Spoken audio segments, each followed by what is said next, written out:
Your Royal Highness, Excellencies, distinguished guests, ladies and gentlemen, please proceed to your seat and await the arrival of the ASEAN leaders.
Excellencies, the ASEAN Heads of State, the ASEAN Heads of Government, the Secretary General of ASEAN, who are now arriving in the conference center.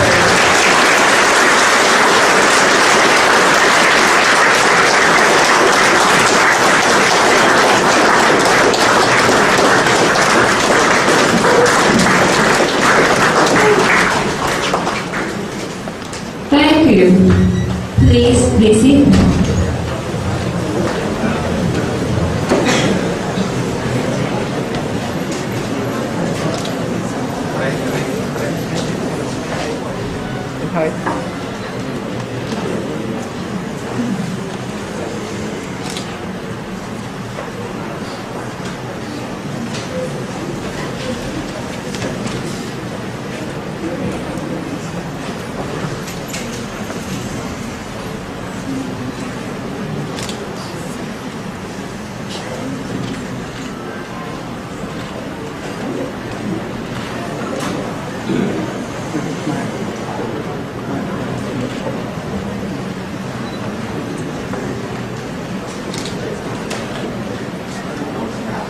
Your Majesties, Excellencies, ladies and gentlemen, please kindly rise for the ASEAN anthem.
Your Majesties, Excellencies, ladies and gentlemen, on the opportunities and challenges of AFTA 2015.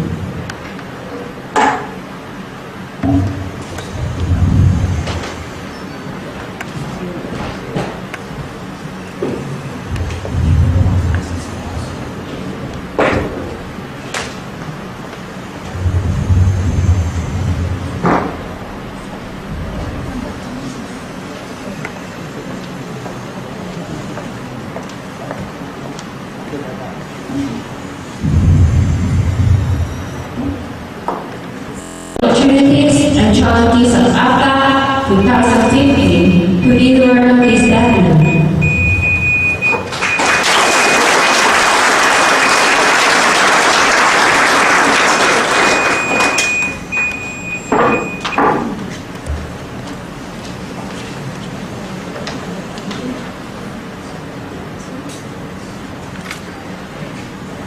Your Majesty, Your Majesty the Sultans, esteemed ASEAN's leader, the esteemed ministers of ASEAN's member country, the esteemed permanent missions and ambassador for ASEAN, distinguished national and international guests. On behalf of the Royal Government and people of Cambodia, I would like to warmly welcome Your Majesty the Sultans, Excellencies, Head of State, Government, and distinguished delegate of the ASEAN country to the Most ASEAN Summit on AFTA 2015 being held in Phnom Penh, the capital city of the Kingdom of Cambodia. The Royal Government and people of Cambodia have the great honor to once again host this important summit, and we would like to extend our hospitality to Your Majesty, Excellencies, the leaders of ASEAN as neighbor, friends, brother, sister, who have come to the land of Angkor, the Kingdom of Cambodia, Kingdom of Wonder, which is full of cultural heritages and valuable ancient temples left by our ancestors thousands of years ago. After achieving peace and reunification of the territory, which resulted from the Royal Government win-win policy, Cambodia became a full member of ASEAN in 1999.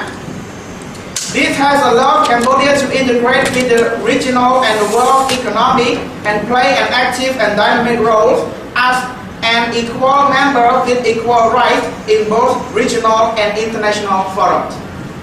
Indeed, in 2002, with the support of the ASEAN country, Cambodia hosted and successfully chaired the 8th ASEAN Summit.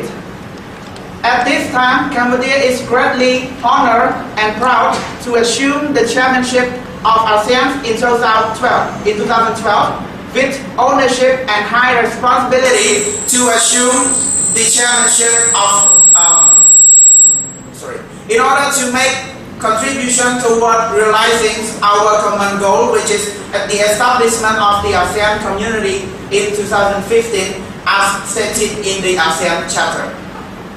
The mock ASEAN Summit on AFTA 2015 coincides with the celebration of the 45th anniversary of ASEAN.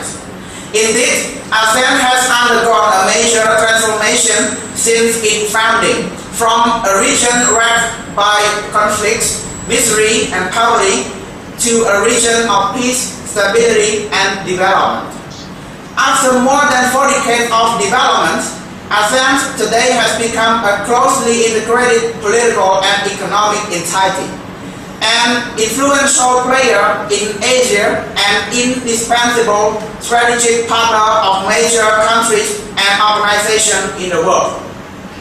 Cambodia is certainly proud of having made positive contribution in ASEAN according to its capacity and ability in bringing about such progress.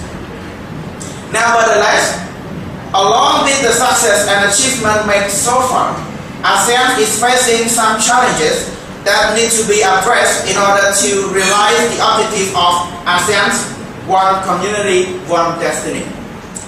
Within the region, we continue to face with several intransigent issues and challenges, such as food security, energy, climate change, natural disaster, terrorism, transnational crime, and maritime safety, among others. Moreover, although the development gaps among ASEAN's members has been noticeably narrowed, it is still big.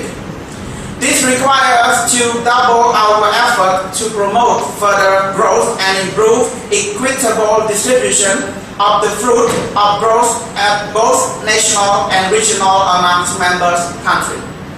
Indeed, narrowing such development gap is not only a precondition for ensuring ASEAN's competitiveness and reducing poverty of our people, but also for helping ASEAN achieve real regional integration and promoting its centrality in broader regional and world affairs. Indeed, these challenges can hardly be addressed effectively at national levels. This requires a more cooperative and comprehensive approach, particularly through regional cooperation. I believe ASEAN will be able to form a regional consensus on the resolution of outstanding issues. This belief is based on the experience of more than 4 decades, which proves that ASEAN has adequate ability to strengthen stability and security in the region toward achieving inclusive economic growth and becoming an increasingly people-centered community. There is consistent with the selection of our theme, ASEAN's One Community, One Destiny, for ASEAN in 2012, which highlights the joint determination and cooperation of the ASEAN people to work in chorus to build the ASEAN community as cohesive family, living in political security, economics, and social-cultural harmony, and is rule-based, peaceful, and economically strong.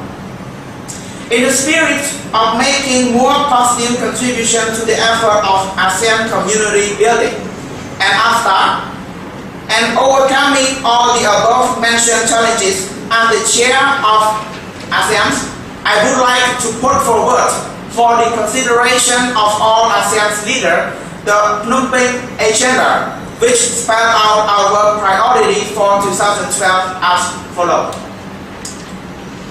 First, in the context of continued global financial and economic uncertainty, ASEAN must pay special attention to strengthening the mechanism for ensuring financial stability in the region, as well as for preventing and resolving future crises that may occur in the world or the region.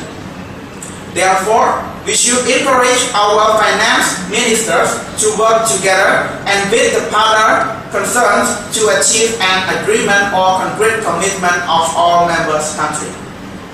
Second, we have to ensure the timely implementation of the roadmap for ASEAN's community building 2009-2015, particularly the implementation of all action plans of the 3 pillars by accelerating the adoption and the ratification of the remaining agreements and protocols as soon as possible. Moreover, we have to pay special attention to narrowing development gaps amongst members of ASEAN through reviewing the implementation of the Initiative for ASEAN Integration Work Plan 2 2009-2015, so that we can identify challenges and lay out additional measures to accelerate implementation. In this regard, we would select some projects related to the new member of ASEAN from the work plan and implement them as ASEAN flagship project immediately in order to achieve concrete results as soon as possible. Third, we should place priority on the establishment of ASEAN Economic Community by 2015, following by the spirit of AFTA, to transform ASEAN as a single market and production base with free flow of goods, services, investment, and skilled labor. Therefore, we must lay out priority actions and key concrete measures to address all the challenges and bridge the gap which are the obstacle for the realization of the ASEAN Economic Community and AFTA as planned. Fourth, the connectivity of ASEAN in both physical and institutional infrastructure is the key for narrowing the development gaps and ensuring successful integration of ASEAN. To achieve this objective, we have adopted the Master Plan on ASEAN's connectivity. We need to promote the speedy implementation of the Master Plan. For this purpose, priority should be given to the establishing a financing mechanism and through mobilizing the participation of major partners of ASEAN, particularly the +3 partner. Moreover, we have also to seek effective means to encourage the participation of the private sector in implementing this master plan. Fifth, free flow of skilled labor is the primary characteristic of ASEAN Economic Community and AFTA. Even though this goal has not been fully achieved, indeed, the exchange of labor among ASEAN countries has already been robust. This highlights the need for strengthening cooperation amongst ASEAN members in order to protect the rights of immigrant workers. Six, disaster management has become an important contemporary issue both in the region and the world. This issue has been highlighted by the episodes of severe flooding in the ASEAN country at the end of last year.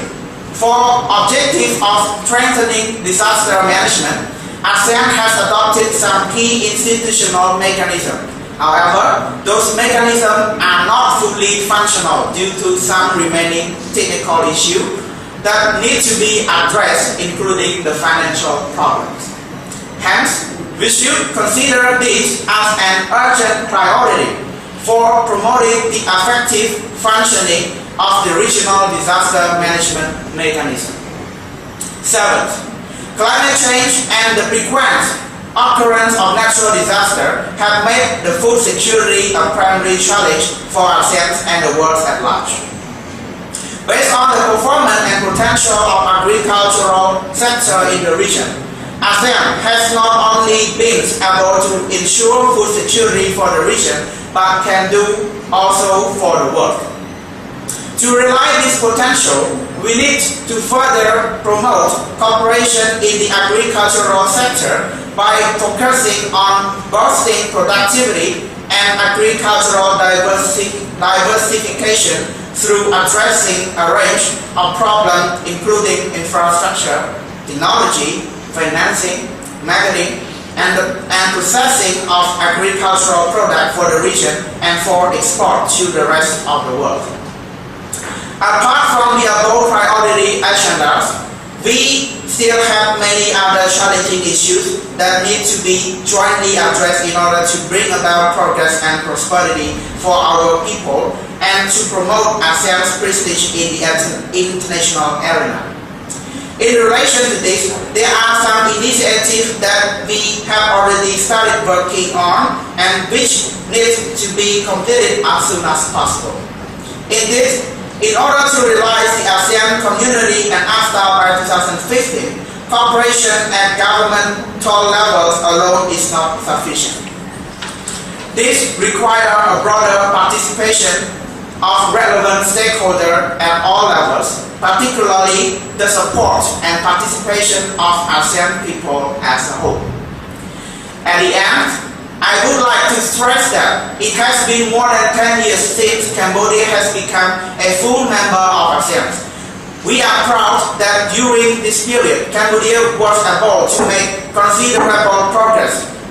ASEAN's membership has allowed Cambodia to strengthen integration with the region and the international community. Lastly, as a citizen of ASEAN, I will join hands with fellow ASEAN citizens across the region to make ASEAN a household name, not only for the people of Southeast Asia, but for those beyond. We are going to witness ASEAN moving toward our goal. It is not for the rich and the powerful, but for the people of our community. It is not the number of countries we have, but in the strength of our unity. We must move on only in unison, but also in the same direction. It is not how old we are, but how much we achieved in the past and we will achieve in the future. Finally, I would like to wish Your Majesty the Sultan, Excellencies, the esteemed leader of ASEAN, and distinguished delegate of all ASEAN countries, good health and success in all your endeavor, and the mock ASEAN Summit on AFTA 2015 be crowned with bright success. With the blessing of the Buddha, may I now announce the official opening of the mock ASEAN Summit on AFTA 2015. Opportunities and challenges open. Thank you.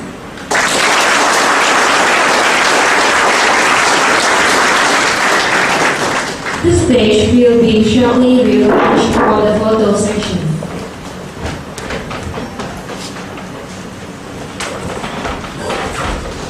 The production best in the world, market through the elimination within ASEAN of tariff and non-tariff barriers, as well as to attract more foreign direct investment to ASEAN.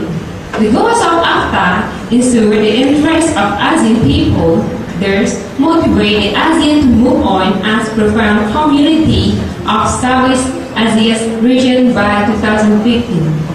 To celebrate this auspicious occasion, a group of artists from the University of Cambodia is proud to perform songs entitled Ông Sabadai Khmer.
will be back at 9:15.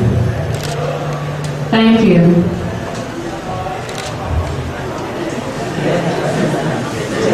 Please have your person.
Hai mấy năm vừa qua nó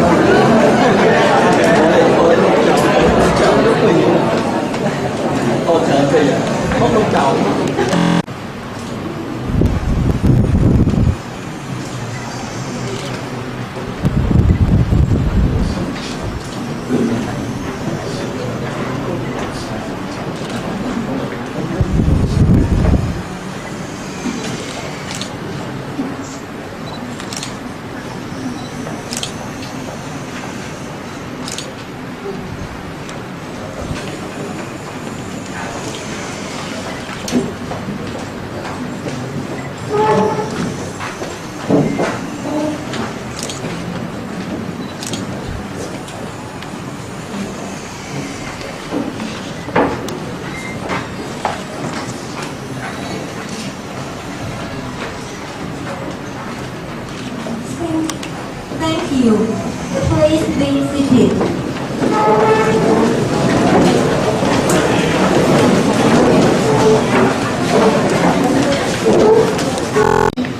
Excellencies, ladies and gentlemen, the ASEAN Free Trade Area of the AFTA is considered to be the heart and source of ASEAN economic integration aimed upon by the ASEAN leader in January 1992, ultimate objective and AFTA in the increasing ASEAN competitive edge of the production-based gear for the world market.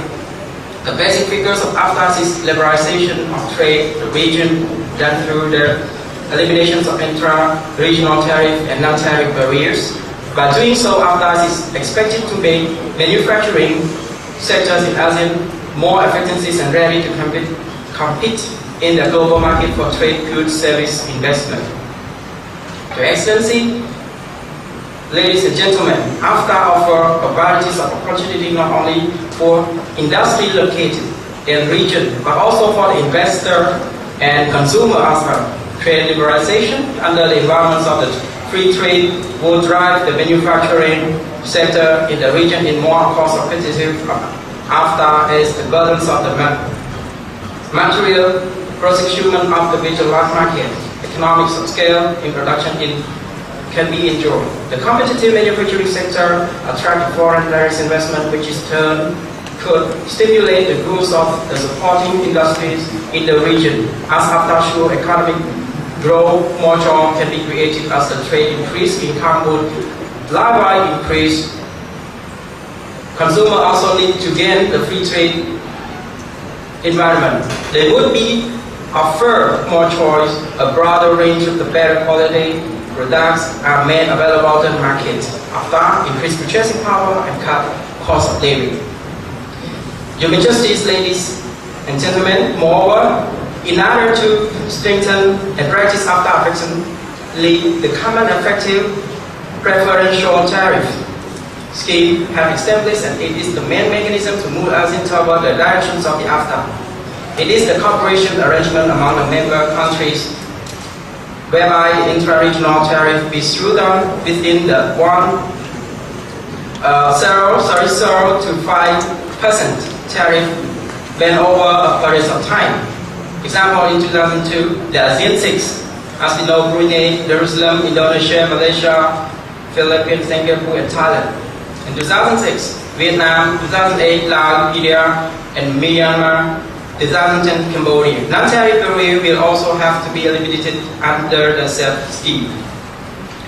Your Majesty, Excellencies, ladies and gentlemen, the 7 meetings of ASEAN Economic Community Council was concluded on a Monday aimed to take issue the challenge facing ASEAN on the food and energy security to speed up regional economic integration.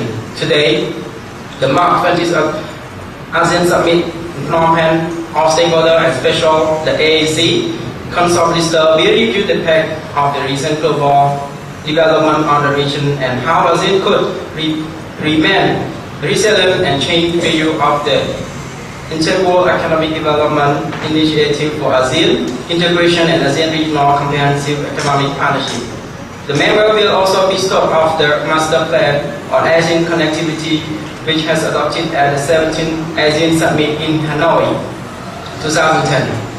With 19 key strategies including the connectivities among the institutions, the residents of the contribute to the connectivities of ASEAN by 2015. The meeting also discussed the implementations of AAC through covering trade in goods, trade in investment, services, custom development and integration, transportation cooperation, tourism cooperation, and finance monetary integration. The ASEAN Blueprint was adopted by the ASEAN leader at the 13th ASEAN Summit on November 20, 2007 in Singapore to serve a coherent master plan guiding establishment of ASEAN economic community. Nevertheless, a question is often raised whether ASEAN can meet the challenge of the emerging geopolitical economic environment which are manifest, namely as the obstacle to economic integration and formation of the community. First of all, proliferations of preferential trading agreement in the regional and around the globe is inherent to the process of further economic integration. Second, the complexity of the administrative procedure and consequent transaction costs that govern the ASEAN regulatory framework has impeded and utilization of the preference and the growth of intra-ASEAN trade. Third, the lack disparity in economic development and different political system and structural could heighten closer cooperation and integration. Finally, there remains a strong reluctance from individual ASEAN member state countries to transfer sovereignties to supranational authority, which needed to establish a more formal binding institution can more effectively support their integration. Your Majesty, Excellencies, ladies and gentlemen, there is a framework agreement on enhancing ASEAN economic cooperation since 1992, as named by the protocol to end the framework agreement on enhancing ASEAN economic cooperation signed in Bangkok 1995, called the agreement were established to settle the trade issue of the implementation of AFTA, and it needs to expand Article 9 of this agreement to strengthen the mechanisms of settlement of dispute in the areas of ASEAN economic cooperation. To review you again about this statement, the following are the main points in framework agreement on enhancing ASEAN economic cooperation. First, the provisions of the protocol are without prejudice to the rights of member states to state recourse to others and settlements of dispute involving other member states as a member state involved in a dispute and resort to other court at any stage before the senior economic officer meeting has made ruling on the panel report. To make your attention, senior economic officer meeting was called the Zoom. Second, there are consultation of each dispute. Thus, member states should accord adequate opportunity for consolidation regarding any representative made by other member states. with respect to any other aspects of implementation, interpretation, applications of agreement, or any cover agreement. Any differential as far as possible and shelter accountability between the member states. In addition, if the request for consultation is made, the member state to which request is made shall reply to the request within 10 days after the date of it received and shall enter into consultation within the period of no more than 30 days after the date of receipt of the request with a view to reaching the mutual certificatory solution. Third, there are good office, conciliation or mediation. The member states which are parties to a dispute may at any time agree to good office, conciliation or mediation. They may begin at any time and be determined at any time. One, procedure for good office, conciliation or mediation. If the parties to a dispute agree, procedure for good office, conciliation or mediation may continue while the dispute proceeds.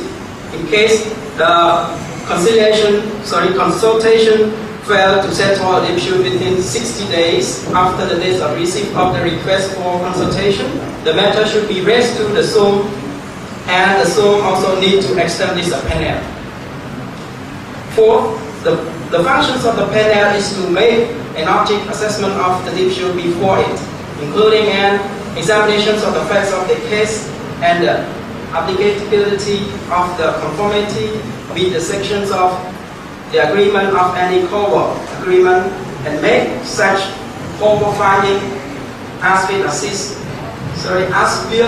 the SOM is making in delegates, ladies and gentlemen.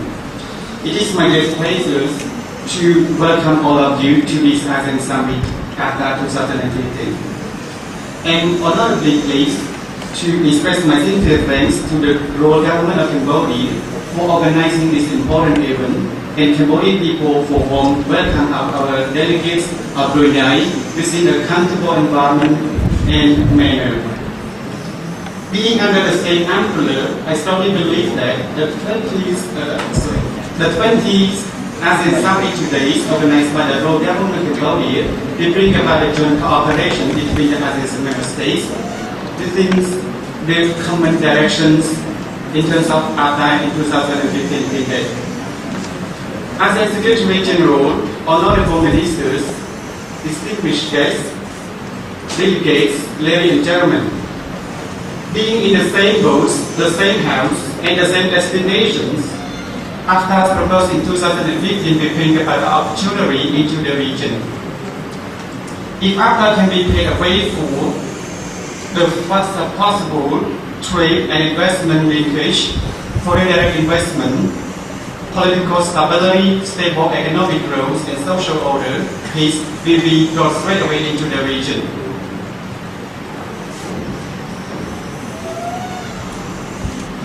In terms of this, because of peace and security, productivity will be brought away into the region. It will be the prosperity and the prestige into the region. If AFTA can be taken into the committed, purposeful, and enthusiastic considerations in 2015, it will lead us, all ASEAN member states, to be recognized by the world and to be in the international stage.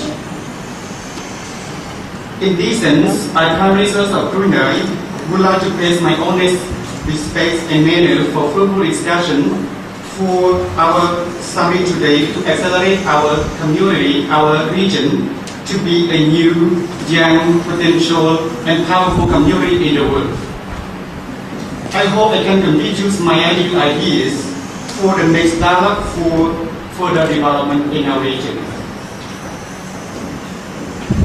ASEAN Secretary General, honorable ministers, distinguished delegates, ladies and gentlemen, AFTA is supposed to be a free challenge, and that it will bring about challenges into our region.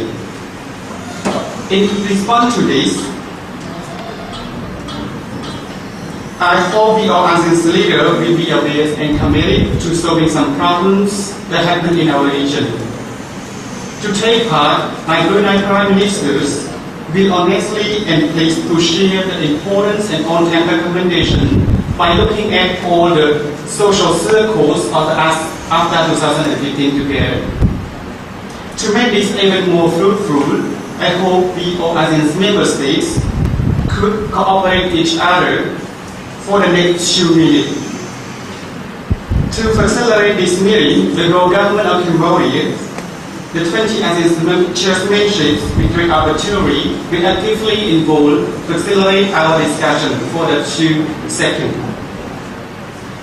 As a Secretary General, honorable ministers, distinguished delegates, ladies and gentlemen, before I end my speech, I would like to say that Brunei is ready for the most beautiful and remarkable act named AFTA.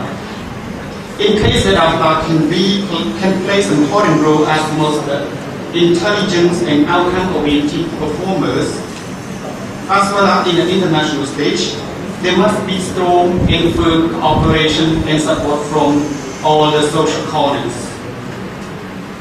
So we as member states, in this sense, supposed to be the ones who design and decorate AFTA together. Finally, I strongly believe that AFTA will have us the same decisions in our regions for better economic development.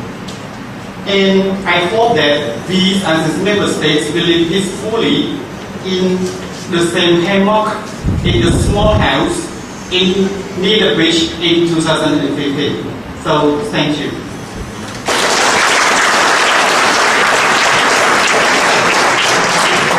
Thank you, Your Majesty the Sultan, the State of the Brunei. I would like also to congratulate His Excellency, Gavin Tay, Prime Minister of Royal Government of Cambodia, for being the chairman of 20th ASEAN Summit in Phnom Penh. Additionally, I strongly believe that Cambodian chairmanship will lead all ASEAN member states to cooperate in order to succeed in ASEAN community by 2015 under the slogan of One Community, One Destiny. Ladies and gentlemen, Laos becomes the new member of Association of Southeast Asian Nation, ASEAN, on 23rd July 1997. Like other members of ASEAN, Laos signed the ASEAN Free Trade Area AFTA and agreed to undertake the common effective preferential tariff. AFTA was established with the goal to increase ASEAN's competitive edge as a production based in the world market through the elimination within ASEAN of tariff and non-tariff barriers and to attract more foreign direct investment to ASEAN, while CET is the primary mechanism for achieving the goals. According to this mechanism, tariff on goods traded within the ASEAN region, which means 40% ASEAN content requirement, were supposed to be reduced to 0 to 5%. Laos has considerably eliminated quota restrictions to export and import. Laos market is relatively open in the region. The government has established a national AFTA unit of Laos under the Ministry of Finance to facilitate the process of liberalizations and also to develop the trade relations within ASEAN members and other countries in the world. AFTA, in the sense of trade liberalization, will create additional opportunities for Laos in terms of accession to markets in the ASEAN member countries without barriers. Laos expects more investors to come to invest due to natural resources for the cost stability, labor forces, and improved infrastructure. For instance, we have expanded the town's airport runway by 2015 to cut more flights and another proposed railway. In order to achieve the agricultural sector, Laos has adopted a new agricultural master plan, AMP, for 5 years period 2011 to to 2015 was on the agricultural development strategy ADS 2011 to 2020. With improved weather and gradual decollectivization of agriculture, an important measure under the new economic mechanism, rice production, surged by 40% in 1999. The increase in production and was likely responsible for the economic recovery following the droughts. In 1990, production continued to increase, although at a much slower rate, at the point of self-sufficiency in rice was reached, a record 1.5 million tons. The overall increase in rice production throughout the 1980s was the result of higher productivity per hectare, rather than of an increase in the land area planted in rice. Finally, Laos will bring another chance of modernizations in industrial productivities, expansion of the market target in both regional and international community, and increasing of industry export to foreign countries. So why just integration in 2015 could make a modernization to Laos industry goods? Actually, we will have to modernize our production standards because we have to make sure that our productions are in the ASEAN level.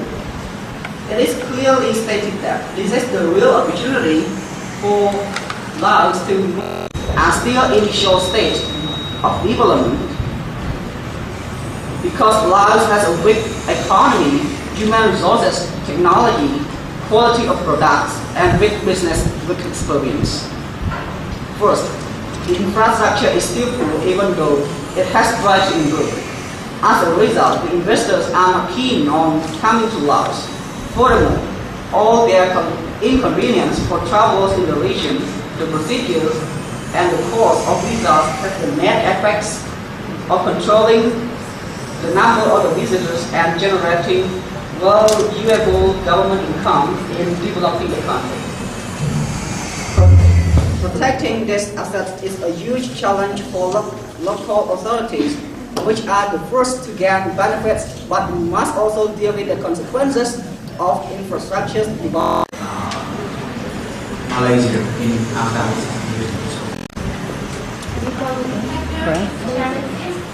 Excellencies, Chairman, Domestic Sultan, Excellencies, distinguished guests, ladies and gentlemen. On behalf of the government and people of Malaysia, I would like to extend our congratulations to the Excellencies Prime Minister Cameron on the assumption of the chairmanship of the important market facility. And thank for the Excellencies for the warm hospitality extended to my congress MP. May I share with you, Your Majesty's, Excellencies, some opportunities and challenges to Malaysia economic and trade. The economy of Malaysia is a growing and relatively state-oriented and newly industrialized economy. Malaysia may export the following commodities such as electronic equipment, petroleum and liquefied natural gas, food products, palm oil, rubber, textiles, and imports. Malaysia's economy has an economic boom in the 1970s, following with its expansion to become a multi-sector economy from the being a raw materials producer. The country reached natural resources in rural development, in agriculture, forestry, and mining. Malaysia has well developed its manufacturing sector to produce a diverse range of goods.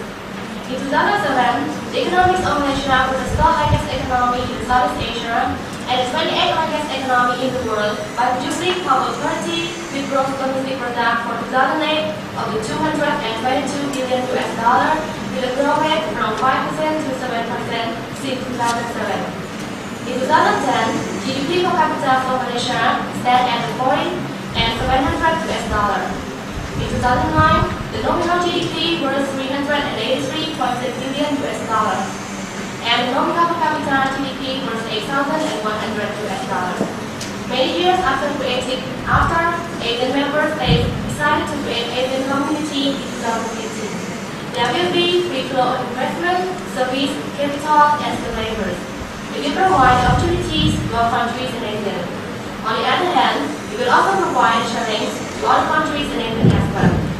Malaysia was one of the founders of ASEAN and AFTA. Therefore, Malaysia will face some opportunities and challenges as other member countries as well.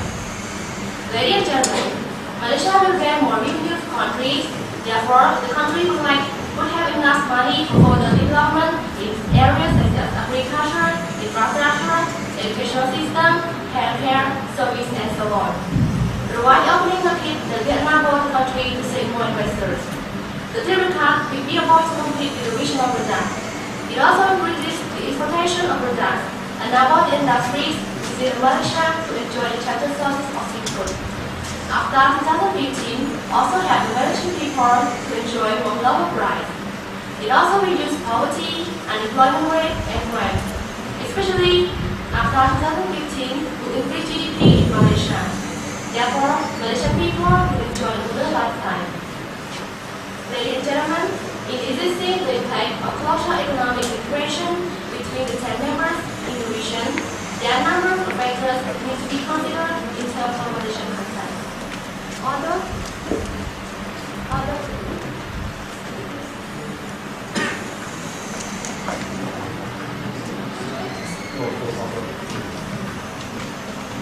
Although the Malaysian economy has made a tremendous progressing so far in the past years, it has to move up the value chain for the manufacturing sector and further develop the agriculture and service sector in order to achieve a certain high economic growth towards AFTA 2015.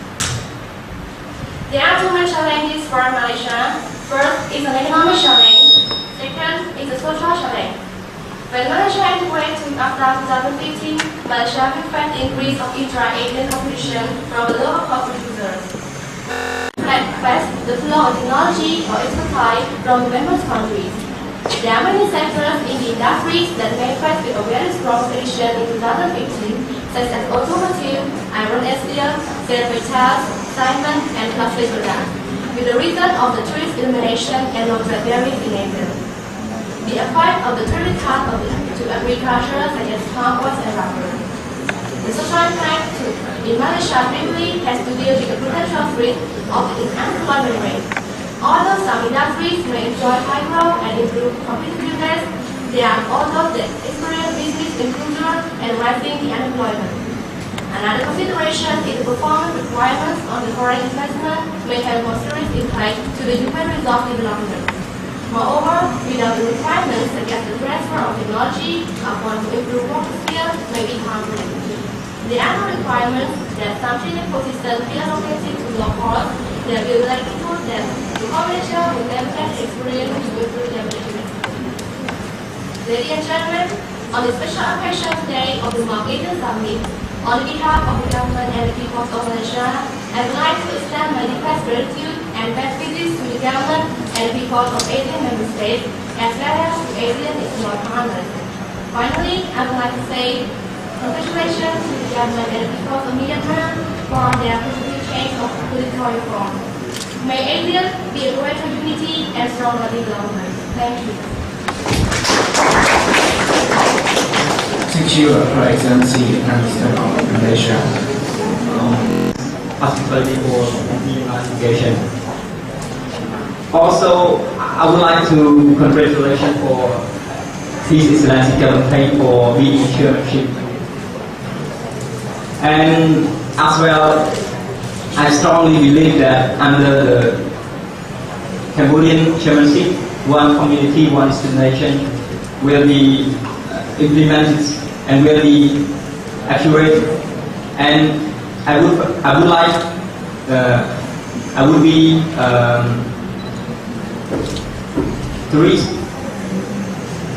to I strongly believe that under the chairmanship, the one community, one destination will be accurate. Your Royal Highness, Excellency, ladies and gentlemen, before realizing the Asian communities by 2015, which is open for free markets and the free trade, Myanmar also faced many challenges.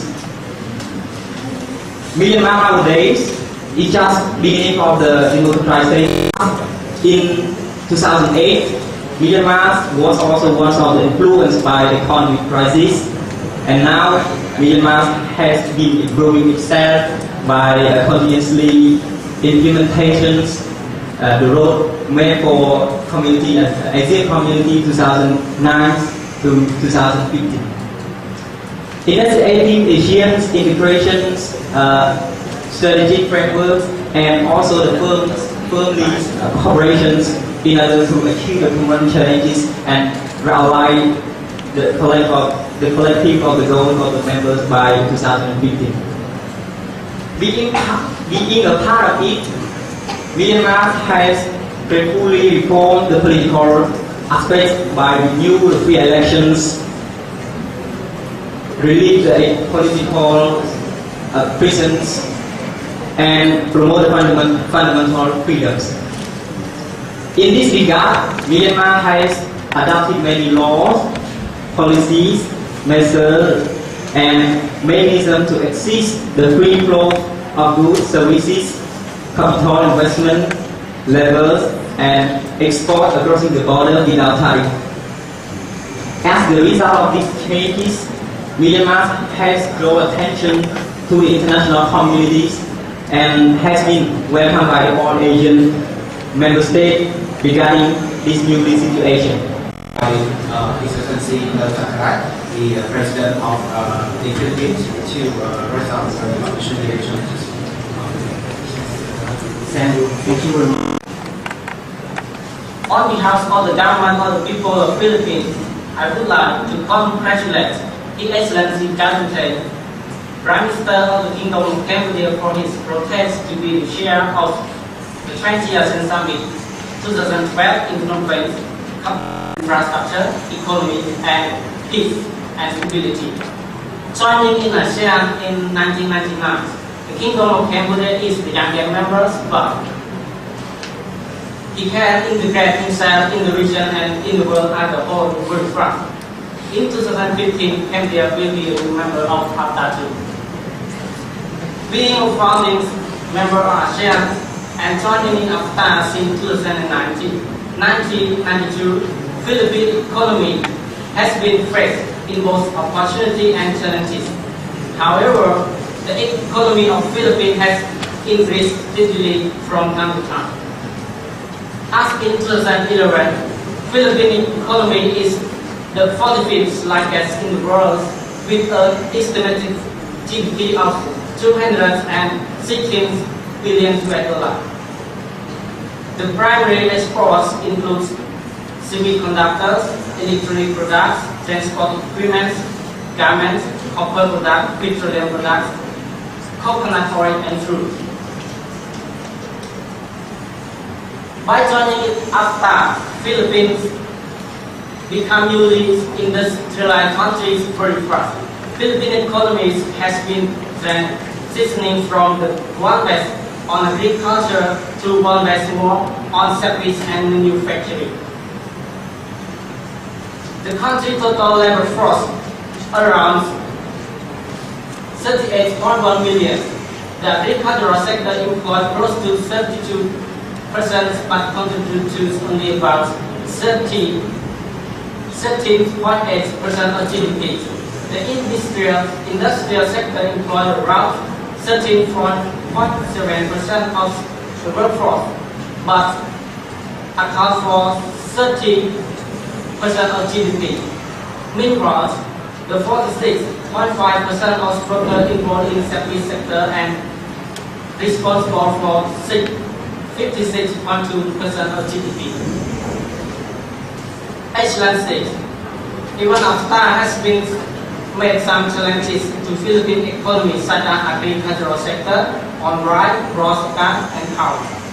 But it is not too hard for Philippines to have and provide more subsidies on agricultural sector and develop more infrastructure of this sector to change it into industrial agriculture. In addition, the effects on economies and trade of Philippines is not by AFTA in the region, and it is because the FTA, Free Trade Area Agreement, with the dialogue partners such as China, South Korea, and Japan. However, there are many opportunities of Philippines in AFTA. If we make more and bigger market for Philippine products, the products and the investment of Philippines will flow freely in the region. Excellency Chairman, Excellency, ladies and gentlemen, in order to integrate ASEAN to be an economic community, peace and security is very important.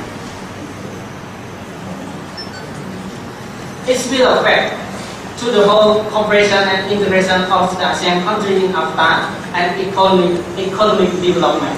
So, I strongly support all the ASEAN countries to solve out the conflict peacefully, such as the South China Sea conflict, Cambodian-Thailand border conflict, and the withdrawal of economic sanctions to integrate into ASEAN free trade area in 2015. And we should make a road for him to go smoothly. Political and economic reform of Myanmar is a good sign for the world that there will be a change in this country.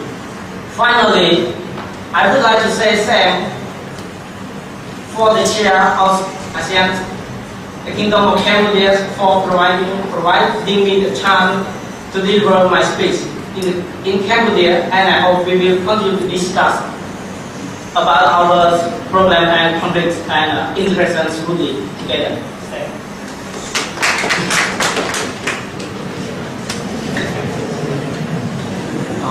Thank you, His Excellency Nansakai, the President of the Philippines. So to proceed, let me respectfully invite His Excellency Raju, the President of the Singapore, to examine the opportunity and challenges. This cooperation leads all the members to pursue a new goal that may use the flourish state, namely AFTA. So let me take this opportunity to give you a briefly to understand AFTA, what it created. In Singapore, the founding countries to fight in 1992 with what it created AFTA, and also it created in order to make economic integrations, economic cooperations. So in that time, nobody dares to talk about economic integration in that day. And so ASEAN leader knows that it's a measure for good for developing ASEAN. And also in that time, the tariff for 15 years also reduced 5%. And this commitment will be subject to legal binding all scheduled tariff reductions. Your Excellencies, Your Majesty, ladies and gentlemen. Now to talk about the Singaporean development. We cannot develop if we are isolated from ASEAN. And also, we work together with all the members of ASEAN in order to have a good economic cooperation. Now this time for me, let me take this opportunity to give you some views on AFTA before I proceed to the main point. AFTA will be the most mechanism for the ASEAN economic integrations because it represents the purpose of ASEAN leaders to work as a collaborative works. Collaborative development market will provide the opportunity for each state to show its potential. But AFTA will degrade ASEAN economy if we do not assist each other in terms of soft and hard infrastructures. The Singaporean challenges, the government of Singapore believes that all the members of AFTA will promote cooperation more and more in order to accelerate economic growth. Now it's time for me to give some concern about AFTA. Singapore wants to indicate some views on these challenges for Singapore. First, it is slow labor growth rate in Singapore that is difficult for competing among AFTA members. Because in the future, labor force will be insufficient to compete in that area. Innovative in our economy aspect and is constantly declining. Growing Singapore labor force dominated moderated in 2011, reflecting the absolute decline in number of permanent residents in the population. Second challenge is it hurt Singapore the most in the future in higher aging population among the ASEAN member states. The aging population in the labor force has important implications for the competitiveness of Singapore's small and open economy, particularly if all those workers do not make significant contribution to overall productivity growth in the economy. Singapore will suffer the most among ASEAN economy from the aging population, with the average growth in economic output falling more than 40% over the next 25 years. Singapore will rank first ASEAN with the proportions of the 30% in 2025 and 35% in 2050, increasing from the current ratio of the 60%. Third, Singapore is facing the current cheap labor force in the every countries. There is no doubt that Singapore's current rate is higher than American due to its significant economic development. This drives Singapore's society toward demand of high salary for 5.9% in the second quarter of 2011. After expanding by 60% in the preceding quarter in the country, there are establishment as well industry linkage doing trade with ASEAN members. Strong business capability development, strong foreign trade inflows. Singapore has more opportunities because of the increasing development high value-added sectors such as chemicals, biomedical science, finance and tourism industry, especially medical tourism. And also solution for the Singapore's that we have used some recommendations, some solutions for the AFTA.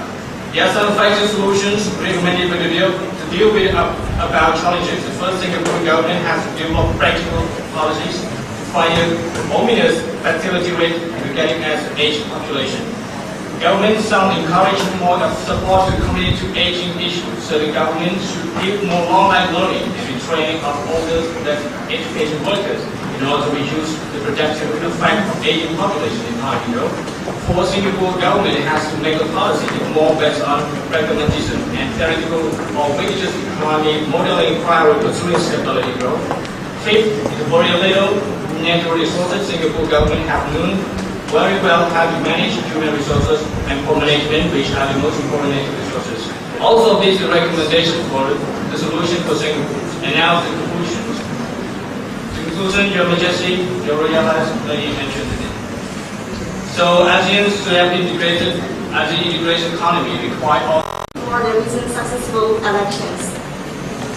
Today, I am so glad to see all of my dear friends, ASEAN members here coming together to share our experiences and concerns. It is more than the truth that we, ASEAN members, hand in hand, go through and tackle various obstacles and problems together in order to realize our goal. Because our motivations and dream to unite countries in the regions in the common pursuit of the peaceful, harmonious, and prosperous community of Southeast Asian nations. Therefore, the signing of the Bangkok Declarations on 8 August 1967 and our ASEAN came into existence. We have developed strong bonds of friendships and cooperations by forming mutual confidence and trust and working together for a common causes. Your Excellencies, delegates, distinguished ladies and gentlemen, during times of crisis, we have jointly tackled problems. During times of peace, we have created opportunities for our peoples. No matter what the challenges were, from conflict during the Cold War to the financial crisis in 1997, we in ASEAN have come through by acting together. And from 5 founders to 10 members, a group of diversity, we bear common purposes. And we now struggle to reach our ambitious goal to realize our ASEAN's community in 2015. And in terms of economic cooperations, ASEAN Free Trade Area was established in 1992. Under this framework, we believe that ASEAN will become one single market with a free flow of goods, services, labor forces, and we will become the region that is friendly to the foreign direct investment. This will increase possibility of competitiveness in the regions and raise the consumer efficiencies and enhances the quality of those products to our people. AFTA aims to reduce tariffs among member countries through a common effective preferential tariff structure. And however, Thailand began to reduce its tariff since 1998 for products having tariff about 20%, and in 1999 for products having tariff of 20% and below. It has been set out that the full implementations of AFTA will be enforced in 2015, in which both tariff and non-tariff barriers are eliminated to facilitate the free flow of the above mentioned. However, we cannot deny that this framework initiates both opportunities and challenges for our members. And that is why today we gather here to discuss with each other under the theme of ASEAN Visions on AFTA 2015. Your Excellency, distinguished guests, ladies and gentlemen, let me take this opportunity to tell all of you here about Thailand in AFTA 2015. In the first track of AFTA, Thailand has seen positive growth. Thailand is able to gain advantages from AFTA, particularly in terms of foreign direct investment. The foreign direct investment has increased in many sectors. However, it seems that the inflows of the manufacturing sector take a lead than others. Investors clearly saw the opportunity to invest in Thailand since the implementations of import duties for intermediate imports from other ASEAN members countries with the lower price under the AFTA scheme. It requires more complementary factors besides the tariff AFTA to absorb investment in Thailand. Thailand also able to obtain more trade volume with the other ASEAN member countries. ASEAN was the fourth largest trading partner of Thailand before AFTA came into place. And it's moved to second place since the AFTA agreement was implemented. With tariff reductions and eventual eliminations, concessions of all ASEAN's member countries have been providing the better opportunity for Thai exporters to gain competitiveness over exporters from outside the region. Thailand also imports from ASEAN countries and continue to increase. However, the volume of imports is so far lower than the volume of export. Plus, Thailand had a strong industrial sector both in quality and quantity. This industry were able to produce enough to justify domestic consumption as well as supplies to the Asian region. And we predict that in 2015, Thailand still gained those advantages, while some others should be noted. It can be seen that the most important opportunity that Thailand can gain from AFTA 2015 is to outsourcing its factory to the other ASEAN members. By taxing incentive in AFTA framework, Thailand can encourage per investor to go and invest to the ASEAN members. This will increase more chance for Thai investors to be responsive to the regional needs among ASEAN members. And Thailand is a competitive exporter of its manufactured products to the Western and regional states. So by relocating and outsourcing its manufacturing factory to the ASEAN new members, Thailand will definitely be able to increase its productions to those countries and increase its GNP.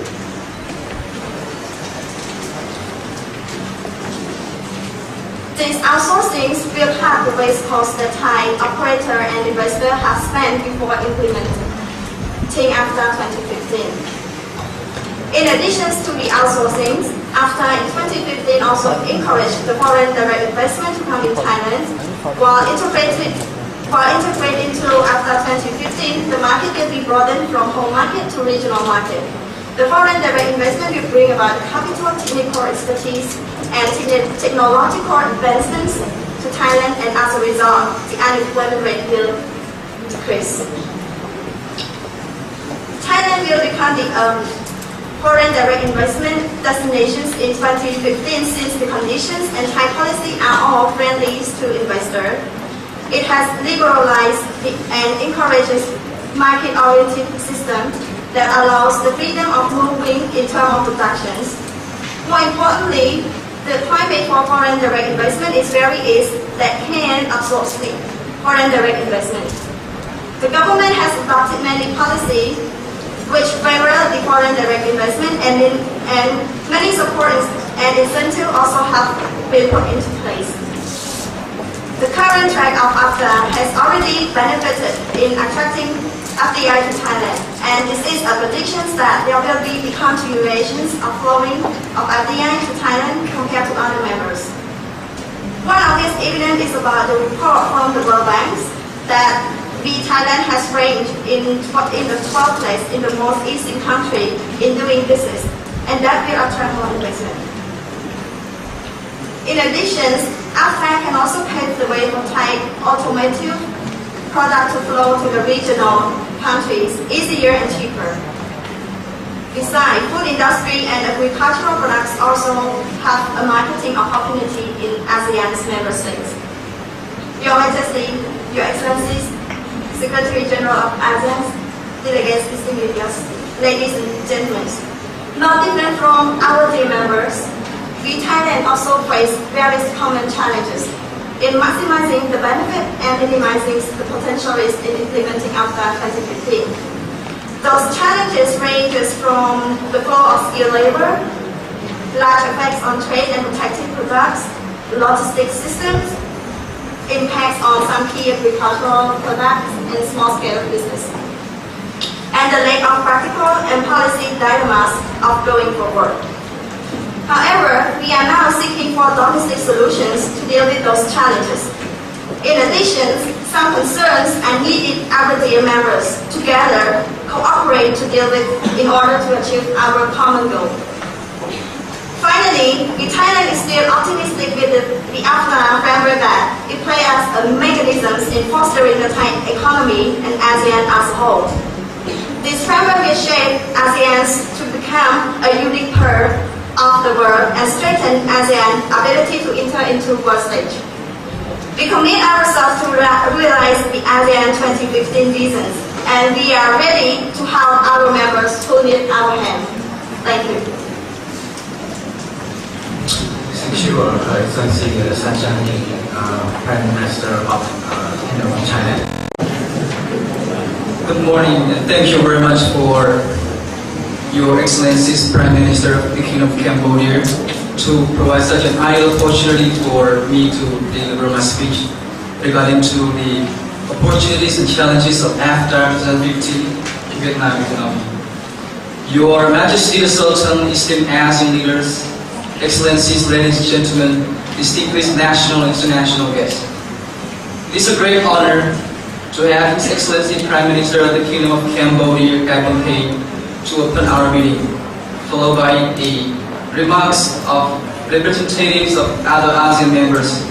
On behalf of all participants and the government of Vietnam, I would like to express my sincere thanks and appreciation to all participants and representatives of ASEAN for the insight that I am sure it will be very helpful in our sessions. The government of the Socialist Republic of Vietnam have great honors to participate in this important mock ASEAN 20 summit, and we would like to extend our sincere thanks to Your Majesty, Excellencies, and the leaders of ASEAN, its neighbors, brothers, sisters, friends who have come to this summit. Vietnam and ASEAN member countries have many things in common regarding history, culture, society, and economies. While their traditional relations have long been established, trade and economic relations have only developed rapidly since 1986, while Vietnam has switched itself to a market economy, applied the Doi Moi policy. Since 1995, economic relations with ASEAN member countries have expanded to many areas, including trade and investment. Vietnam's accession to AFTA and the various economic agreements within the framework of ASEAN have demonstrated Vietnam's commitment to economic cooperation and integration in the region in particular, and the world as a whole, as well as a commitment to opening up its economy and trade liberalization. Vietnam's current reform has testified with impressive success to the vigorous drive and strong determination toward reforming its economy. Your Majesty the Sultan, Excellencies, ladies and gentlemen, during the process of economic integration, Vietnam will reap benefits and at the same time faces with numbers of challenges. First, The industrialization and the modernization of Vietnam's economy is one of the priority tasks being pursued by the government at present. Promoting economic cooperation, integration within the region and beyond will enable Vietnam to speed up the industrialization and modernization of its economy. Vietnam is at present in the midst of the process of economic liberalization, from which it is receiving substantial dividends. At the initial stage, the globalization of Vietnam's economy has been dominated by its economic interchange with its ASEAN partners, who have played an important role in this aspect. In ASEAN and through AFTA, Vietnam has integrated with some of the newly industrialized economies and will reap the gains of increased trade and foreign investment.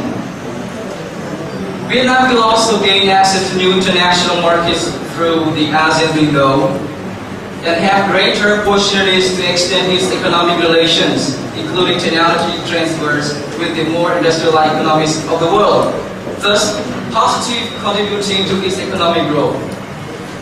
Vietnam will also have the opportunity to exchange views with other countries and learn from their experiences in improving its economic management and businesses.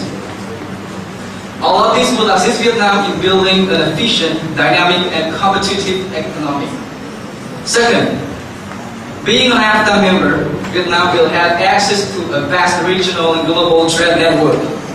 Since AFTA member countries are committed to the promotion of trade liberalization and more developed free markets, Vietnam will have access to these markets as well.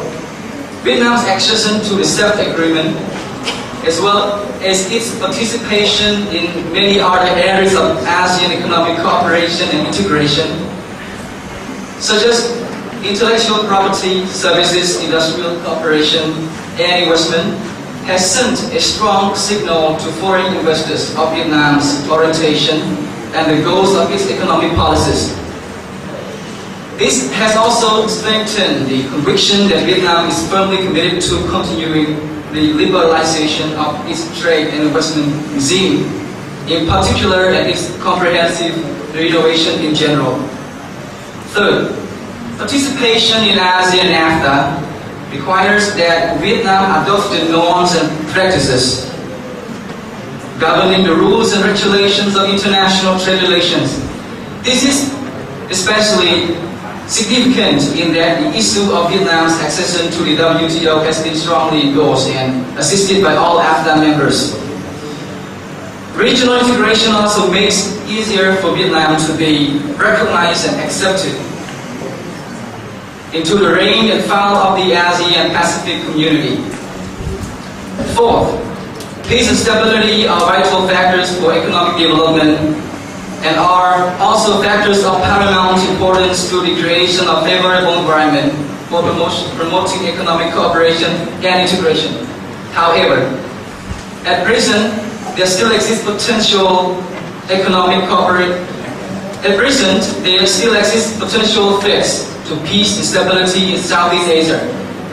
Conflicting national interests, a certain degree of mutual suspicion, occasional tensions on certain political and economic issues, and different approaches to economic development, and the different approaches on economic development strategies among regional countries all need to be peacefully and potentially addressed by all of the ASEAN member states. Your Majesty, the Sultan, Excellencies, ladies and gentlemen, beside all of the opportunities given above to Vietnam, some major challenges are at the same time emerge. First, by joining ASEAN and participating in ASEAN Free Trade Area, Vietnam has become a member of a club which is taking part by an unbalanced game among powerful and experienced players, especially the first 6 members that are the founder of Southeast Asia. To be a compatible and competitive player, Vietnam needs to develop a competitive, efficient, and sustainable economy. It is a common knowledge that most of the ASEAN member countries are very keen and quite experienced in trade and investment activities. and that the ASEAN trade and legal system are in line with the market economy. As a result, Vietnam has fallen into disadvantage, while other ASEAN members prevail and gain the upper hand because of their advantages and long-established positions in the regional and global markets, because they are also rich.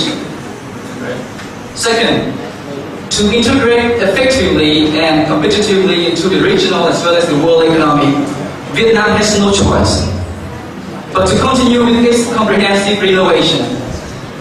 Vietnam is required to match its external trade and investment policies to those of its fellow ASEAN members. It is also necessary for Vietnam to reconcile certain differences in integrating a socialist market economy with a free market one. The comprehensive renovation and transition and thorough study, as well as a new thinking, as there is no existing model of the socialist market economy. Internal restructuring is therefore of vital importance. Your Majesty the Sultan, Excellencies, ladies and gentlemen, at the end, I would like to stress that Vietnam stands ready and is determined to step up the renewal process, national industrialization and modernization. We are now in the process of restructuring the economy, renovating the growth model with a view to developing knowledge-based and green economy, securing a fast sustainable development. In order to achieve these goals, we focus on three breakthroughs, which are perfecting the institution of socialist-oriented market economy, developing human resources, and upgrading the infrastructure. At the same time, Vietnam is pursuing a foreign policy of independence, self-reliance, peace, cooperation, and development, being a reliable friend and partner and a responsible member of international community. We shall enhance international integration and actively join regional and international efforts to solve global issues. Together with other members of ASEAN, we shall be working closely with all the members to promote peace, stability, and progress, and shared prosperity. One community, one destiny. As a member of ASEAN, I wish also to congratulate the political reform of Burma, and I think that it is a vital step to bring about regional stability and conducive environment for regional development. Thank you for your effort. Finally, I would like to wish Your Majesty the Sultan, Excellencies, esteemed ASEAN leaders, distinguished delegates of all ASEAN member countries, good health, success in your all accomplishments, and the March 20-year ASEAN Summit be kept with optimistic triumph. Thank you very much. Thank you, Excellency, President of Vietnam. So, to proceed. In the region, raise its economic power, as well as becoming an increasingly people-centered community. One that is able to foster harmony between diverse identities and civilization. Since its establishment on August 8, 1967 in Bangkok, Thailand, ASEAN has increased its physical size, that is from the 5 founding fathers to now a 10-member state association. ASEAN sees not only its expansion in its physical size, but also in the area of economic, political, social, and cultural cooperation. In the area of economic cooperation and trade exchange, the ASEAN Free Trade Area, established in January 1992 to eliminate tariff barrier among Southeast Asian countries, has been a dynamic force toward achieving extensive integration of the ASEAN economies into a single production base and the creating of a regional market of over 500 million people. The elimination of tariff and non-tariff barriers among the ASEAN members has served as a catalyst for greater efficiency in production and long-term competitiveness. Moreover, the reduction of barriers to intra-regional trade gives ASEAN consumers a wider choice of better quality consumer products. Through ASEAN Free Trade Area, AFTA, ASEAN has achieved significant progress in the removal of tariffs. However, free flow of goods would require not only zero tariff, but the removal of non-tariff barriers as well. Although countries outside ASEAN, such as the United States, China, and Japan, remain major trading partners of Indonesia, we are working closely and collaboratively with our friend countries in the region and see a subsequent trilogy development policy that the succeeding governments of Indonesia have been adhering to since the mid-1970s has been positively supported by the implementation of AFTA and its related mechanisms and frameworks. Trilogy development essentially involves three main elements, namely a sufficiently high economic growth, improved distribution of incomes and fruit of development, and national, including economic stability. It is a developmental pattern that the government and people of Indonesia has been proud of adhering to and would like to specifically highlight such a renewed concept to all of our friends in the region. Along with the above highlighted positive contribution to the public and private sector, AFTA also presents some new challenges or intensifies the existing ones. The government, public and private sector and all stakeholders should come together and work out effective and inclusive solutions and mitigation strategy in order to ensure the maximization of benefits and the minimization of potential risk. Esteemed participants, ASEAN has already agreed to align national standards with international standards such as those of the International Standards Organization, ISO, International Electrotechnical Commission, IEC, and International Telecommunication Union, ITU, for 20 priority products groups. These 20 products groups represent some of the most widely traded products in the region, including important consumer products such as radios, television sets, refrigerator, air conditioner, and telephones.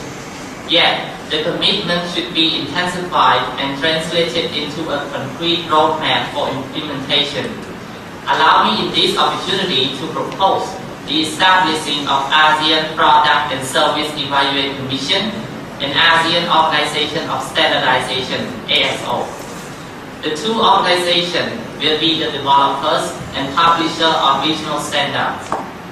Standards make an enormous and positive contribution to most aspects of our life. Standards ensure desirable characteristics of products and services such as quality, environmental friendliness, safety, reliability, efficiency, and interchangeability, and at an economic cost. AP, SEC, and ASO should form a bridge between the public and private sector. On the one hand, many of its member institutes would be part of the governmental infrastructure of their countries or would be mandated by their government.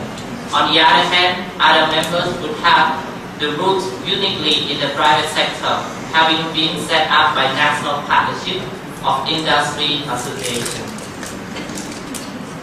Equally important, the common effective preferential tariff for ASEAN Free Trade Area agreement should be intensively reviewed and enhanced to become a comprehensive agreement in realizing free flows of goods and applicable to ASEAN needs for accelerated economic integration toward 2015.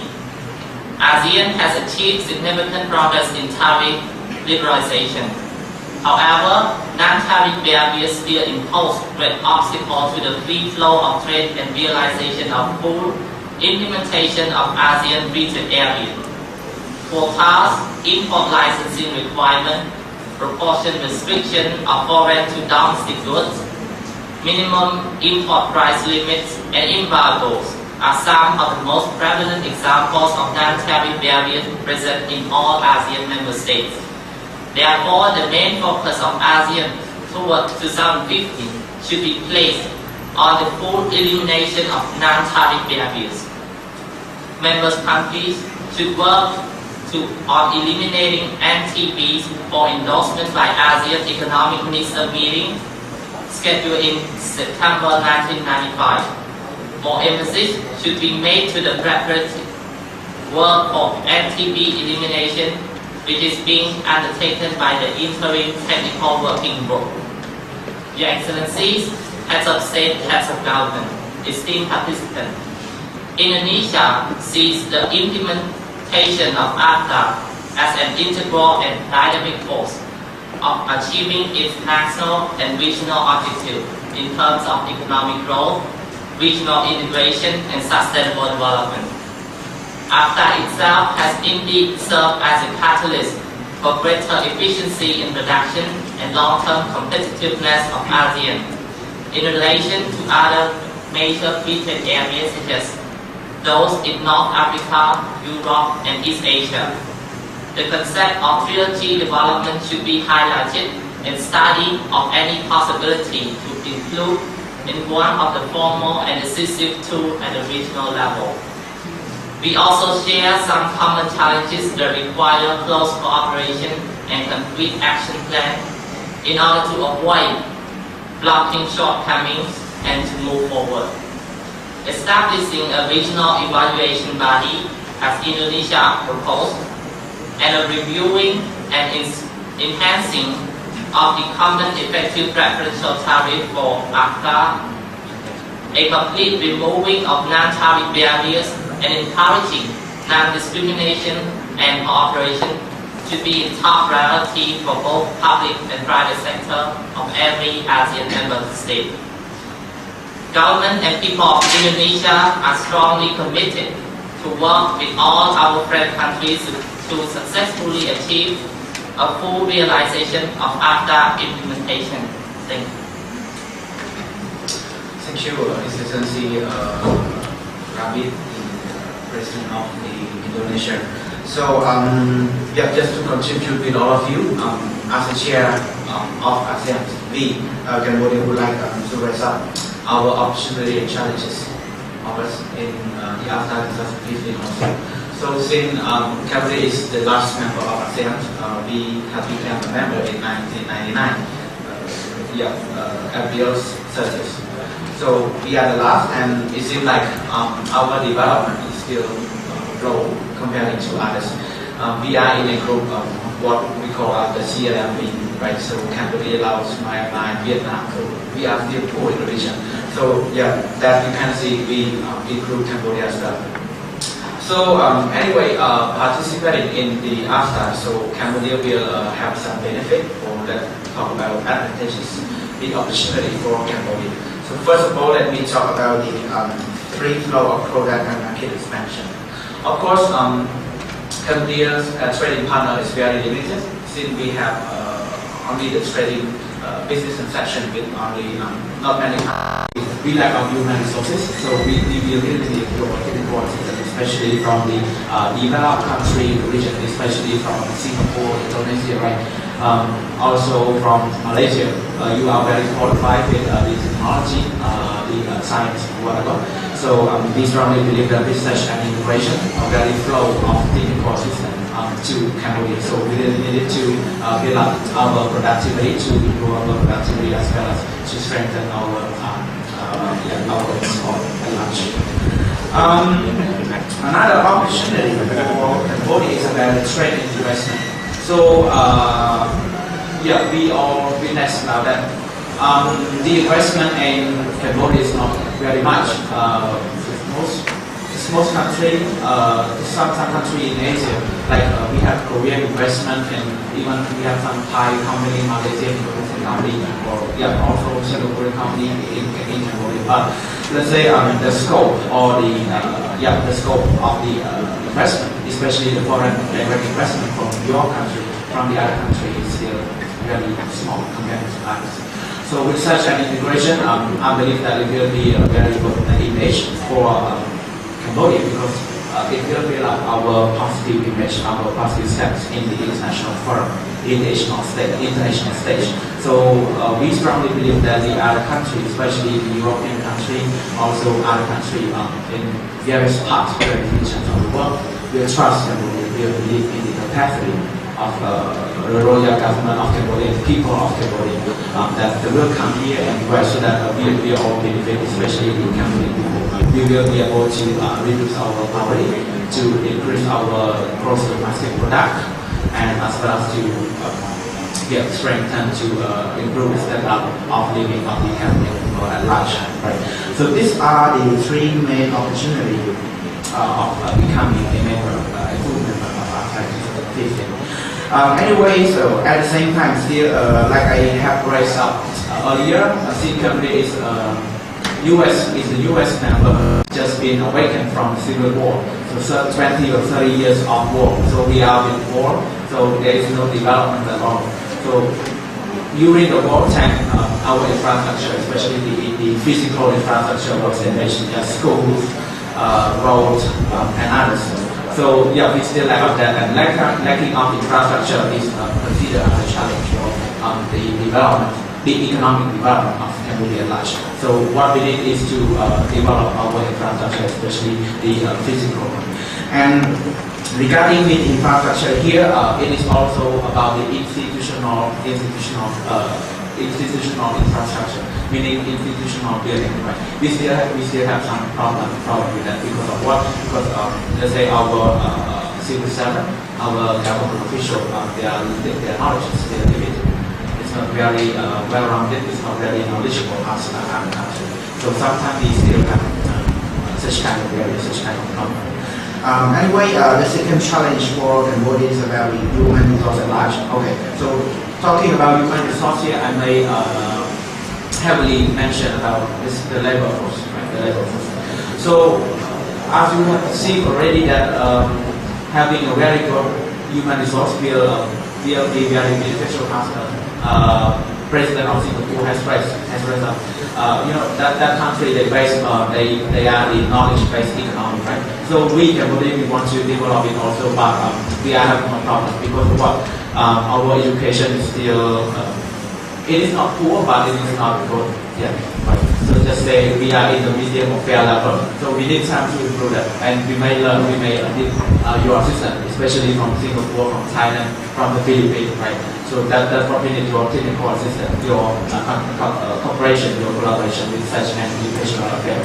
So we believe that it is a challenge because we are still lack of human resources, especially here in skill level.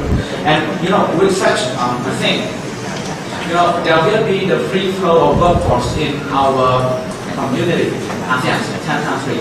So that if Cambodian workers are still, meaning I'm talking about their education, their knowledge is not very high comparing to other countries. Just talking about the CLB, including me, all my country, also Cambodia, right? So the first opportunity that we will get, some of you have already raised here, that there will be a free flow of product, labor force, and technology. We really need it, especially Vietnam also, right? Like His Excellency Kim Lai has said that his country also needs technology to develop the industrial sector. And aside from that, there will be more technical assistance for us. That is another opportunity. And also it is about the investment, particularly the foreign direct investment that will provide small benefits. If we try to look further, there will be a poverty reduction and the GDP or GNP or whatever that will be a very increasing in that, right, for such participation.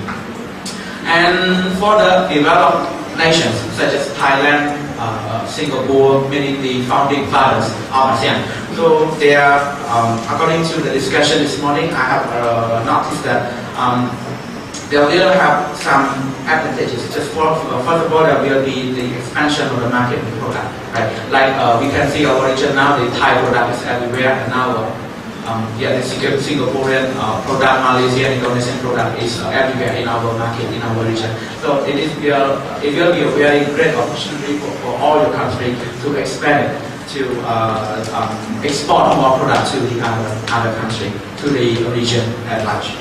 And another one is to that your developed country, your nation will be able to ensure better economic sense, meaning you will earn more money, you will earn more income to fulfill your development of the country. And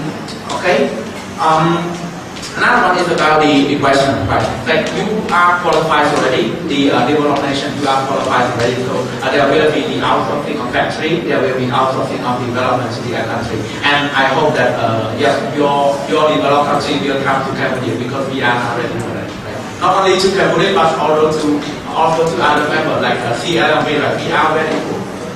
Okay? But let's say we are not very poor, but just poor. If you say very poor, meaning we are in country. Anyway, that's it. At the same time, let me just summarize or conclude or wrap up about our challenges. The same thing for CLMB and EU member. So what we may face is about poor economic forces, right? In all of it, like in agriculture, we are still poor. In industrial, in service sector, we are still poor with that. And another one is about the poor education and lack of skilled labor. The third in regards something related to the poor infrastructure, right? We still have problems with that, especially the physical one. Our road is still insufficient or not very convenient to deliver to accomplish our business transactions. Another thing is also, I believe that CLMV, we may experience the same thing. It is about the effect of tariff reduction on our national budget. Right? We may talk more on that, how to find ways, how to earn other source of income to fulfill our pocket, to fulfill our national budget. Because we will lose a lot of money, lose a lot of income. Right? And anyway, another one is about the low productivity of the poor nation, of the EU member, the low productivity and the poor quality of products. So if we try to compete with our opportunities, that we lack of the competitiveness. Competitive quality of work, advantages of work. So we will try to find it. Anyway, though the developed nation, you have a lot of opportunity, but I have noticed that the esteemed ASEAN leader, you have raised that there will be the competition among your developed nation. Like there will be competition between Singaporean product and Thai product and Malaysian, Indonesian product. That will be a challenge for you, that it may require your government to develop better policy, better strategy to compete each other, right? But I hope that you will compete each other, say, violently or peacefully, right? Because we, like His Excellency ASEAN Secretary General has said that we have our dispute resolution, right? So I hope you all will cooperate together effectively and try to challenge with each other fairly on the stage, right? Don't create dispute or context. Okay, just skip on that. Also there will be some external challenges for your nation, right? Because now you are trying to compete with other countries, such as we have South Korean products, right? And our challenger, the biggest one is China.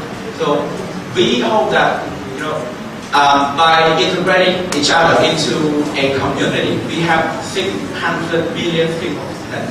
I believe that I optimistically believe that we will have a better set to not just to fight, but just to compete with China.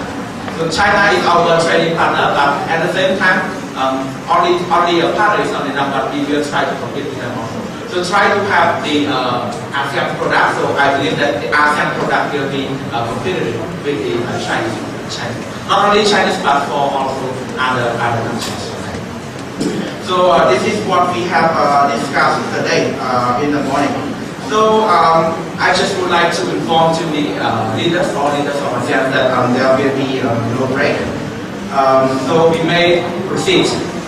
To our second plenary session. So there will be an open discussion for all of you.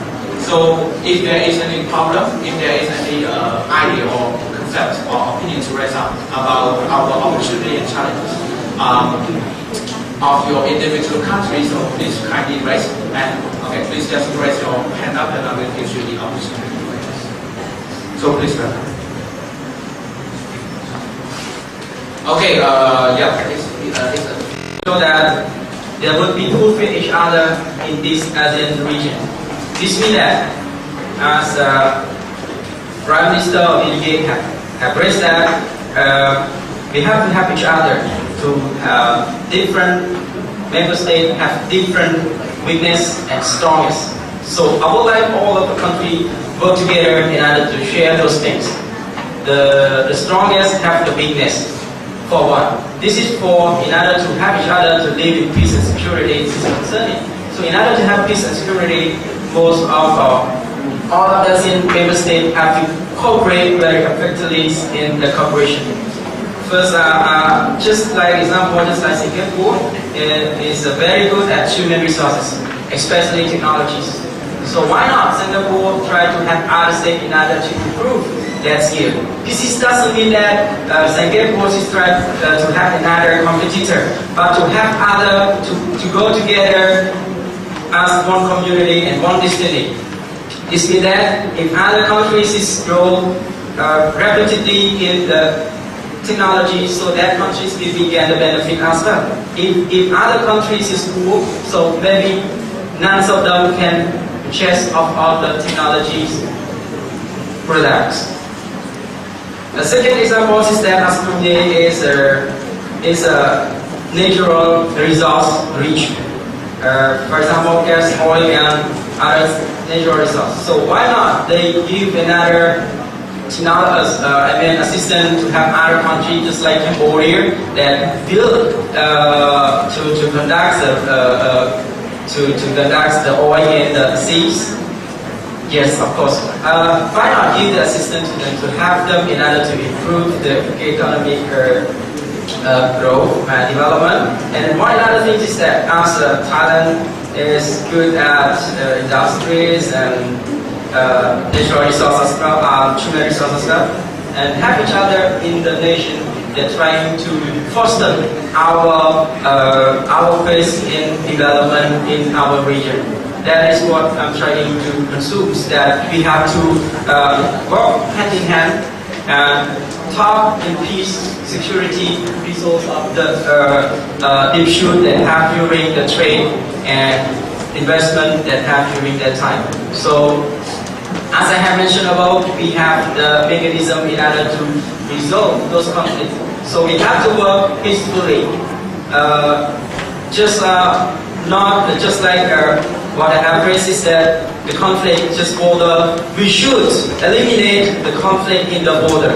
Do not intervene each other. Do not care a lot about the border, because as in the future the borders is not important. So the important is economic development. How the government work for the citizen in order to get the prosperity, peace, and development in the region. So that is all my comment and concern in that. Thank you very much. Thank you, His Excellency, Secretary General of the ASEAN Secretariat. So totally agree with what you expressed, and I just want to add something to that.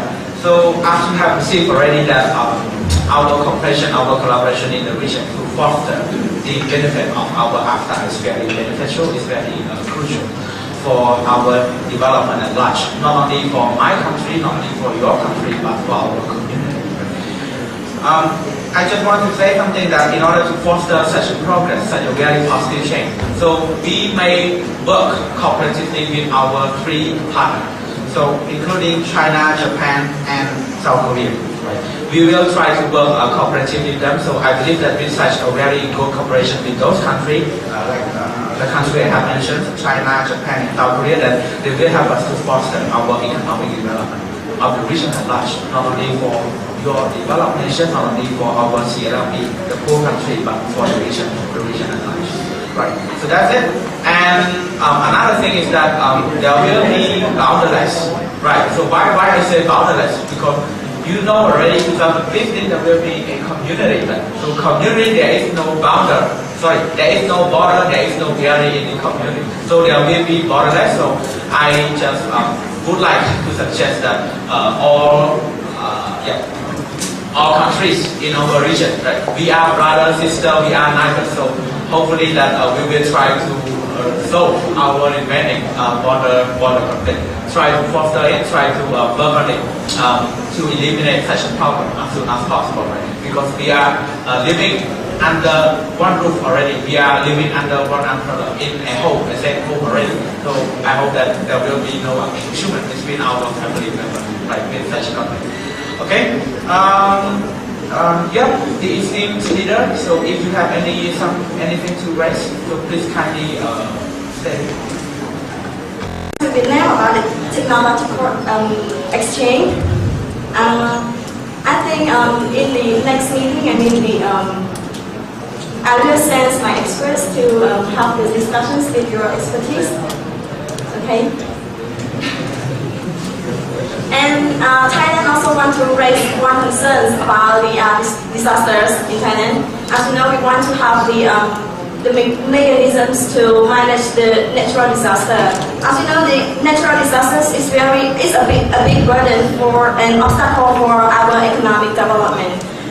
The evidence is that Thailand has experienced flooding and our economic has fallen down. Many main industries were shut down. So I would like to propose some the disaster management in our meeting here, our discussions here. Thank you. Thank you, Her Excellency. Before giving a chance to His Excellency President of Indonesia, yeah, I totally.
Please be seated.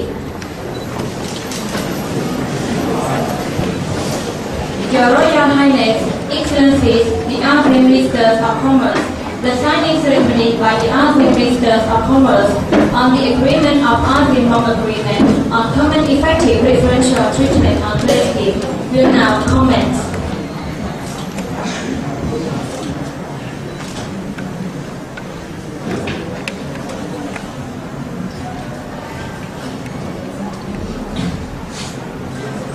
Protocol officer kindly assist with the document.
Thank you so much.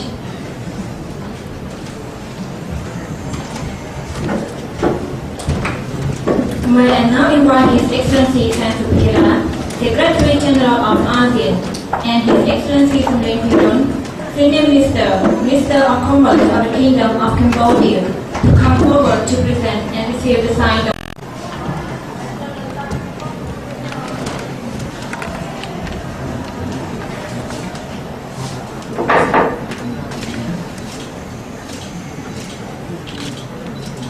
Thank you very much.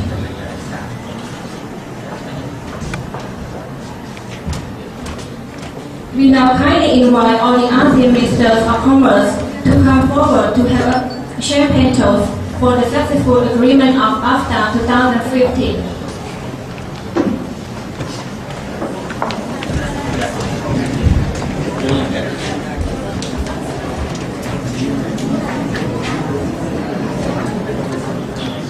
We now kindly invite the ASEAN Secretary General, please come forward to have a champagne toast.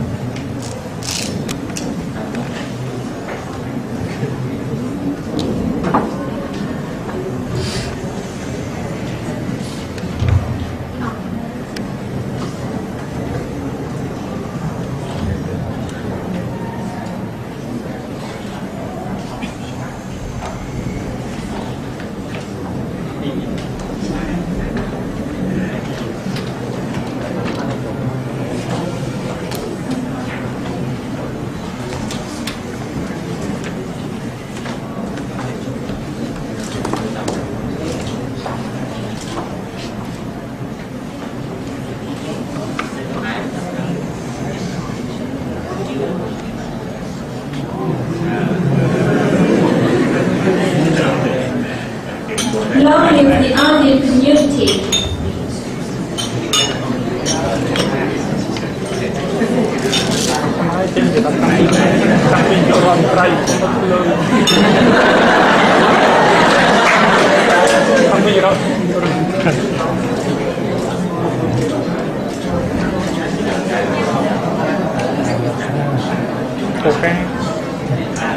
Thank you so much. Your Royal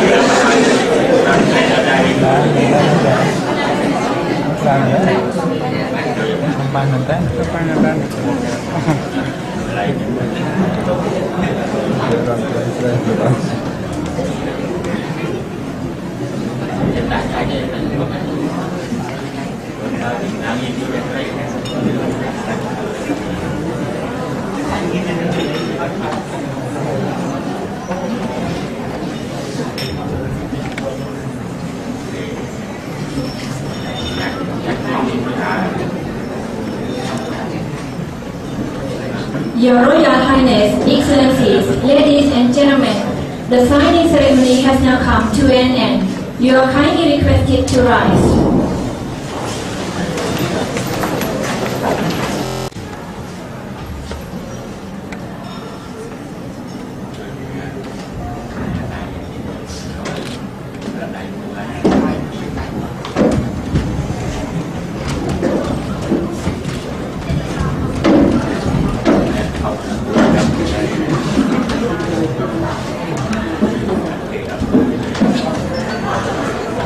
Thank you so much. Please be seated.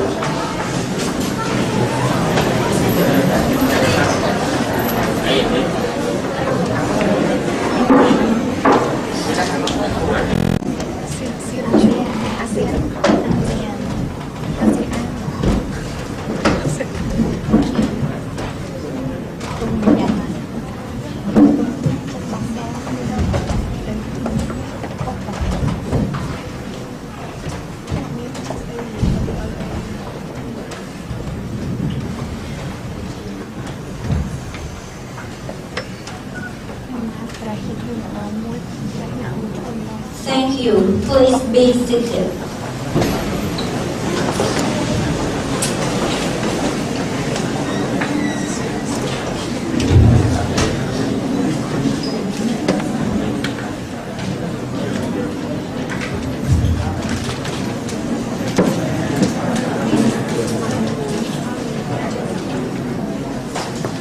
May I now please invite His Excellency Gavin, Prime Minister of Cambodia, to start the press conference.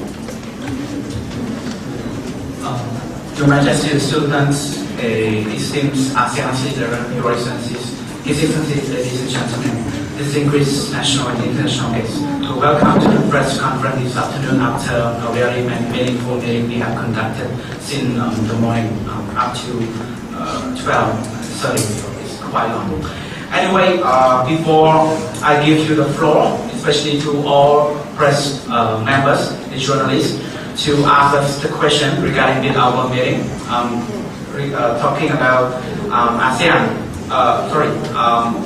AFTA 2015, opportunity and challenges. Let me briefly state what we have agreed with our meeting and what we have stated in our signing ceremony that has just been completed. So the thing we have agreed on is the objective is to reinforce the AFTA framework and to verify on general obstacle of ASEAN's members in preparing themselves for 2015 integration. So this kind of agreement based on such a thing, and it will have reconfirmed the success of the disaster management on trade recovery and provide preferential treatment on related expect business during and after the disaster. The fourth, we have agreed with each other to create ASEAN Product and Services Evaluation Commission and ASEAN's Organization of Standardization, ASO. So it seems a little bit similar to the ISO. As we have heard before, we have International Standard Organization. But now, according to our meeting this morning, we have agreed to create another organization which is for our region at large. So ASEAN's Standardization Organization. Okay, so ASO. So from now on, we will have another organization in our region in order to test, in order to examine the quality of the product, goods and services. Next, we have discussed and agreed that all countries shall be created.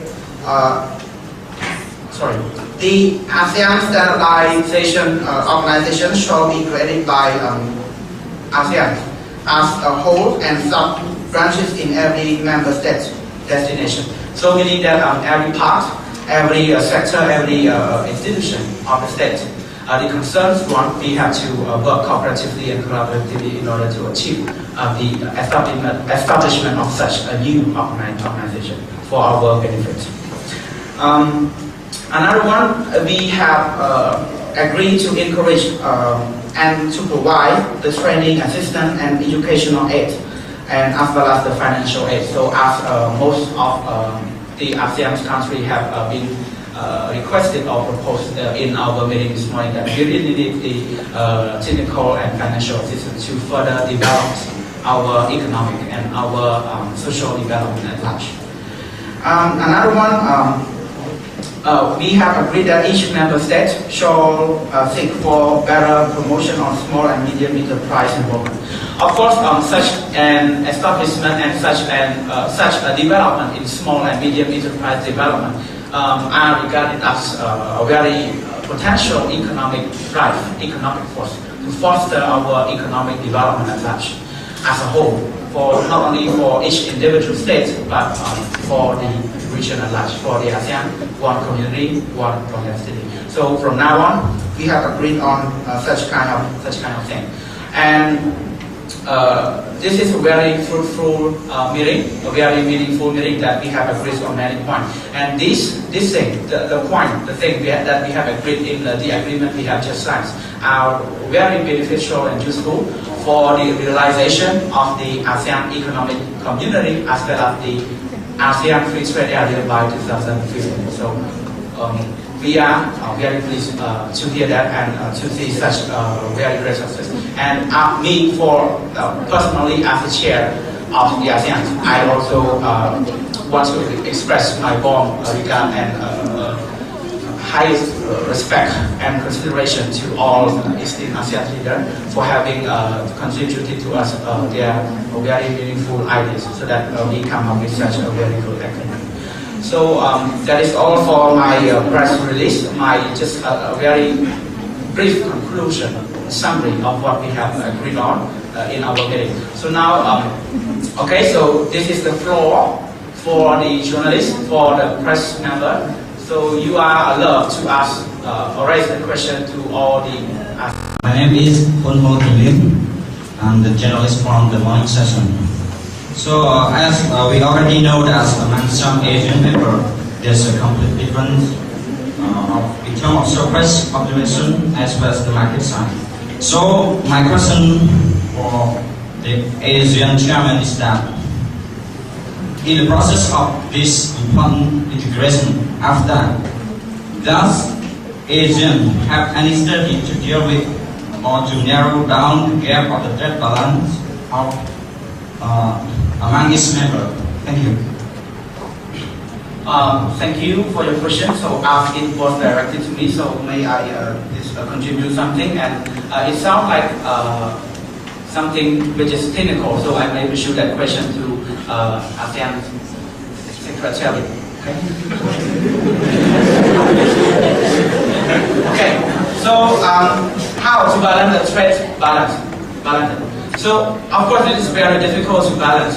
You know, it seems like there are two sides. So in order to make it equal, it is very difficult. So we must ensure that the two sides are equal. I have the same weight or whatever.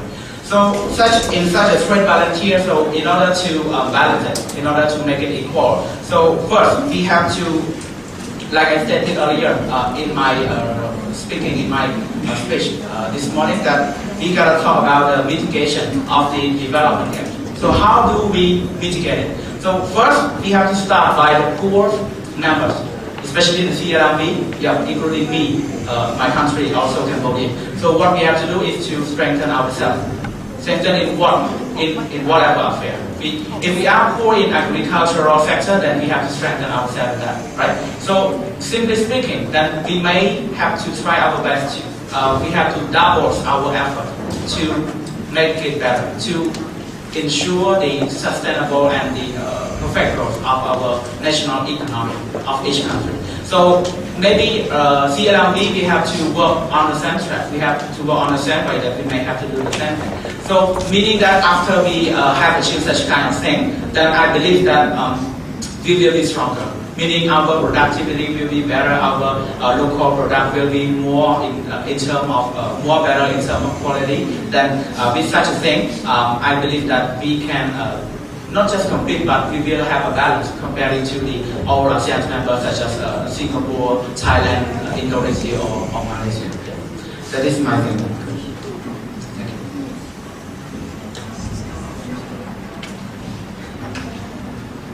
Okay, thank you, Prime Minister. In order to respond to this question, as ASEAN Secretary General, I would like to respond to that question. As I have mentioned already about the effective of the AFTA, we have already achieved in some blue-green step. Otherwise, this is in order to strengthen the practice of AFTA. For example, the common effective withdrawal tariff, the scheme has been established already about what steps should be done and what are the goods and products should be first prioritized, eliminate all of tariffs and trade barrier or any barrier that will be cause the products, free flow from those countries in the region. As example, in 2002, ASEAN 6, Brunei, Jerusalem, Indonesia, Malaysia, Philippines, Singapore, and Thailand. All of them are the leaders of the AFTA. The AFTA already taken this agreement is signed since 1968. It's just only the 6 countries that have already planned and already involving in that agreement. It doesn't mean that in 1992 is the whole just started, but it already have planned and prepared already for this too. But why 2015 is the AFTA start? Because 2015, as we know that the last of the newly common of the ASEAN member state is Cambodia, and the different gap of the ASEAN nation is very far. So that is why they give some prioritize of some goods and services is eliminate the tariffs and barrier first, and then all of the other countries that the newly just like Vietnamese, Laos, India, and Cambodia, they will start and this eliminate all of the trade barrier in 2015. And instead we have already achieved in those blueprint just like the ZEP scheme. The ASEAN 6 have 98.92% of all the product they trade in the ZEP, including least. Of these 99.60% of tariff within the 5 to 0 range, about 53.35% are levied zero tariff. The average ZEP trade rate, but this country have gone down for 12.76% in 1993 to 2.39% it is currently stands. This is the examples of our program session that have already taken place. And we hope in order to further, in order to have the land, we have to increase by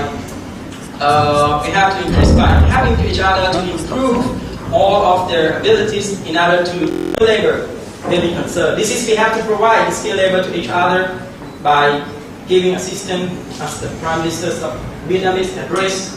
There is a very concern if there is enough darker. So We have to help each other, even though there is some, if you think that, for sure there are some countries that have already economic developed, they will get a lot of benefit from this AFTA. Because why? They have a big share. If you consider as a business, if someone who have the big share, they will get the big benefit. If you want to get a very, the balances, you have to be equity. If you get 10, if you have the share 10, you get 10. This is the balance. The balance, it doesn't mean that all of the country, even though you are poor and you have less share but you get a high. It doesn't mean that. But that is that what you have owned, you can get that share. This is my answer response to this question. So thank you very much. Welcome for another question. Cambodia and the Prime Minister and as well as the President from each ASEAN members. And I would like to put my question to the Prime Minister of Cambodia. It's regarding to the discussion. And as the Prime Minister of Cambodia has stated that by joining the AFTA, many countries, especially the less developed countries, will face many challenges. And among of that, there is also the tax reduction. And regarding to this problem, I would like to know that what are the policy of the government of Cambodia toward this issue? Thank you very much. Thank you, Ms. Julius. Well, it seems like I have said some things already, but I just want to confirm after that there will be a credit loss for Cambodia at large. Why? Because there will be no more tariff, then we will lose a lot of income. We will lose a lot of money. Right? It seems like there is no more money in our pocket. We have from other affairs, for example, that you know already that we get our income from taxation, right? In various field or whatever. Okay. Anyway, we still get from it. So how? And what are the policy of the royal government of Cambodia to tackle to solve such a problem? So recently in 2011, right? Since we believe that by 2015 we will lose a great amount of money from our tariff, then we have created another type of tax. As maybe most of the leaders here, is also the journalists here, I know that you may know very well. It is about the tax on the real estate. Right? We started to implement such new tax. It is one of our policy. It is one of the royal government strategy to pull more money into the pocket, into the national budget. Though we haven't implemented such a new tax, meaning the tax on the real estate fully in our country, but now we have already exercised in all towns and cities. Like in Phnom Penh, we implemented, we exercised it in all districts, and in the provincial area, we implement only in the town. So it is another source of income. So let's say that it is one of the policy to substitute the loss of money or income from our tariff. And another policy we have already stated in our rectangular strategy, the phase 2, the second phase of that. It is about the economic and trade transaction, business transaction with other countries besides ASEAN. So you may know something clearly that there will be no tariff in ASEAN only, meaning among the 10 members of ASEAN. But when Cambodia trade or do the business with other countries, then there will be that. Okay? So we still have that. That's why beside from integrating ourselves, beside from the business cooperation in the region, that we try to enlarge or expand our cooperation, our business relation with other countries, mostly in Europe. We try to attract more investment. We try to do a lot of things. We have doubled our effort. We have put our effort into practice many times, many steps already. And with such kind of policy, I, as a head of the government, I strongly believe that we will find something to substitute the old one, the one that we lost through our participation in AFTA. Anyway, it seems like it is quite difficult because let's say the food that we are usually eating nowadays has been taken away. Right? It seems, first, I admit that it may be difficult, but let's say that we try to adapt ourselves. Okay, we are now in the a time of change, in the a changing era. So that's why we are now integrating into the community. So we must adhere to the rule, to the regulation of the ASEAN in AFTA at large, right? So that is what the royal government of Cambodia plans to do and have done so far. Thank you. Okay, welcome for another question.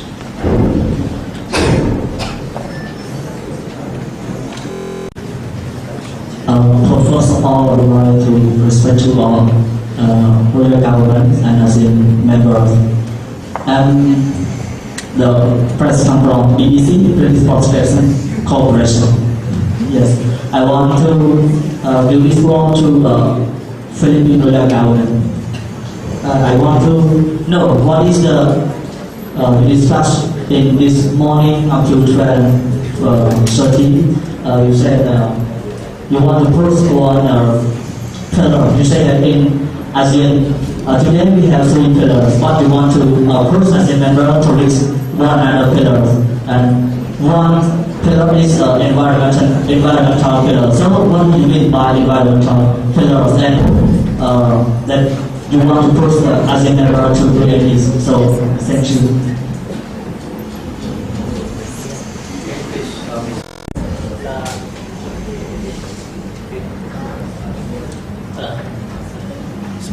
It is a good question for ASEAN and for Philippines and the world as a whole for the environmental problem or the climate change problem.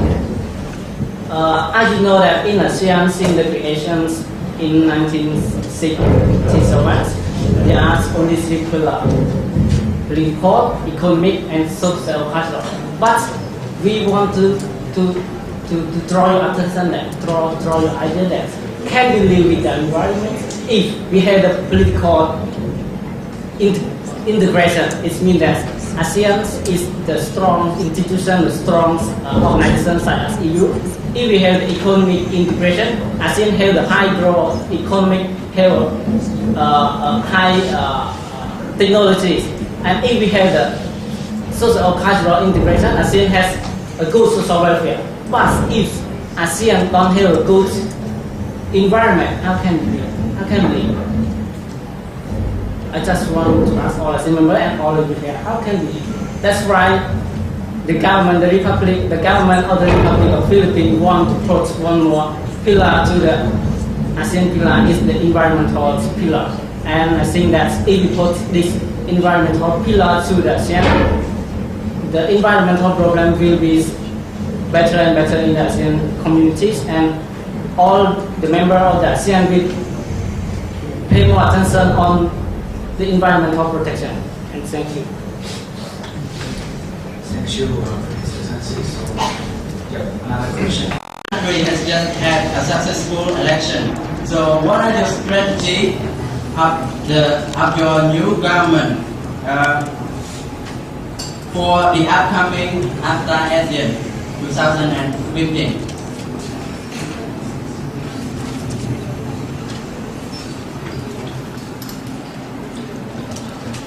Okay. Thank you very much for your question. Let me respond to the question. Actually, Myanmar just went up from the political instability by many conflicts, and especially we have transformed our economy, into the democracies, what we call it, democratization. The strategy of the government, we have set the strategy already, and the strategy that we going to implement, which is we going to improve our political stability more, especially to develop and promote the democracies. One more thing is what we necessary in responding to the AFTA in 2015. The economic perspective is very important. That is what we have to consider. For the key that we can reach the goal and we can get to implement the AFTA policies. Firstly, we have to grow the economy, the internal economy, and there are many ways, like what I have discussed about the previous sections about the opportunity of Burma toward the AFTA policies. We have the geographical easy to access to the India and the China, which is the powerful and the big market in Asia. Another is we try to strengthen our human resource by improving the education system, and we also try to boost our human resource to get the technical support by access to what our ASEAN members try to promise that they will provide us the scholarship. So that is also we on part of the government also urge or push this implement. I mean, if they can, we are very happy because the Myanmar want to build up the real human resource. And one more important thing is we have a strategy to try to persuade all the EU and the other individual states, which is put the pressures on the economic section on the man. We try. And we have many things to do. When we talk about the strategy, we have many strategy and we have many policy and law, and especially we try to call for the support, the cooperation, and so on. Thank you very much. My name is Asida. I'm from the unit class session news. I would like to raise a question to the Secretary of the ASEAN. Why do you think China is the first challenging with the security in 2015? And the second question is responded by the Prime Minister of the Kingdom of Cambodia. What should we do to promote the education system, to promote the youth people of Cambodia to challenge with the other citizens of Asian countries? Thank you. She can produce a product with a cheap price. On the other hand, if talking about the ASEAN member state, we have lots of diversified ideas about the product. Even though this morning the Prime Minister, the Excellencies, have proposed out the standards of the product, the evaluations of product. So if we're talking about the product, we are still limited of the standard. Cannot compare to China. This is the first abilities of copying the world market is after ASEAN is still in a small amount or small share if compared to China. And China, as we know, since history is influenced the ASEAN. So if it influence, maybe the product may be flowing. In order to respond the competition to China, I would like to add some comment, which is ASEAN have to do is try to, as I have praised this morning, work hand by hand to be strong cooperation in our region. If we're strong, we can compete with China. Don't scare with the population China have, but we have to increase our potential through our population combined together of ASEAN. Maybe it will be rich and much more than China. And if we compare the economy together, and maybe economy will be stronger than China. And this is why the matter and the problem is that we still not integrate successfully to each other cooperation. This is we really concerned, which is we have diversified culture and economic gap. We have to narrow the gap of economy, just like CLV. We have to improve and trying to have them to improve. First priorities is human resource. Without human resource and skilled labor, we cannot challenge in other country by economic and world market. So this is what I respond to your question.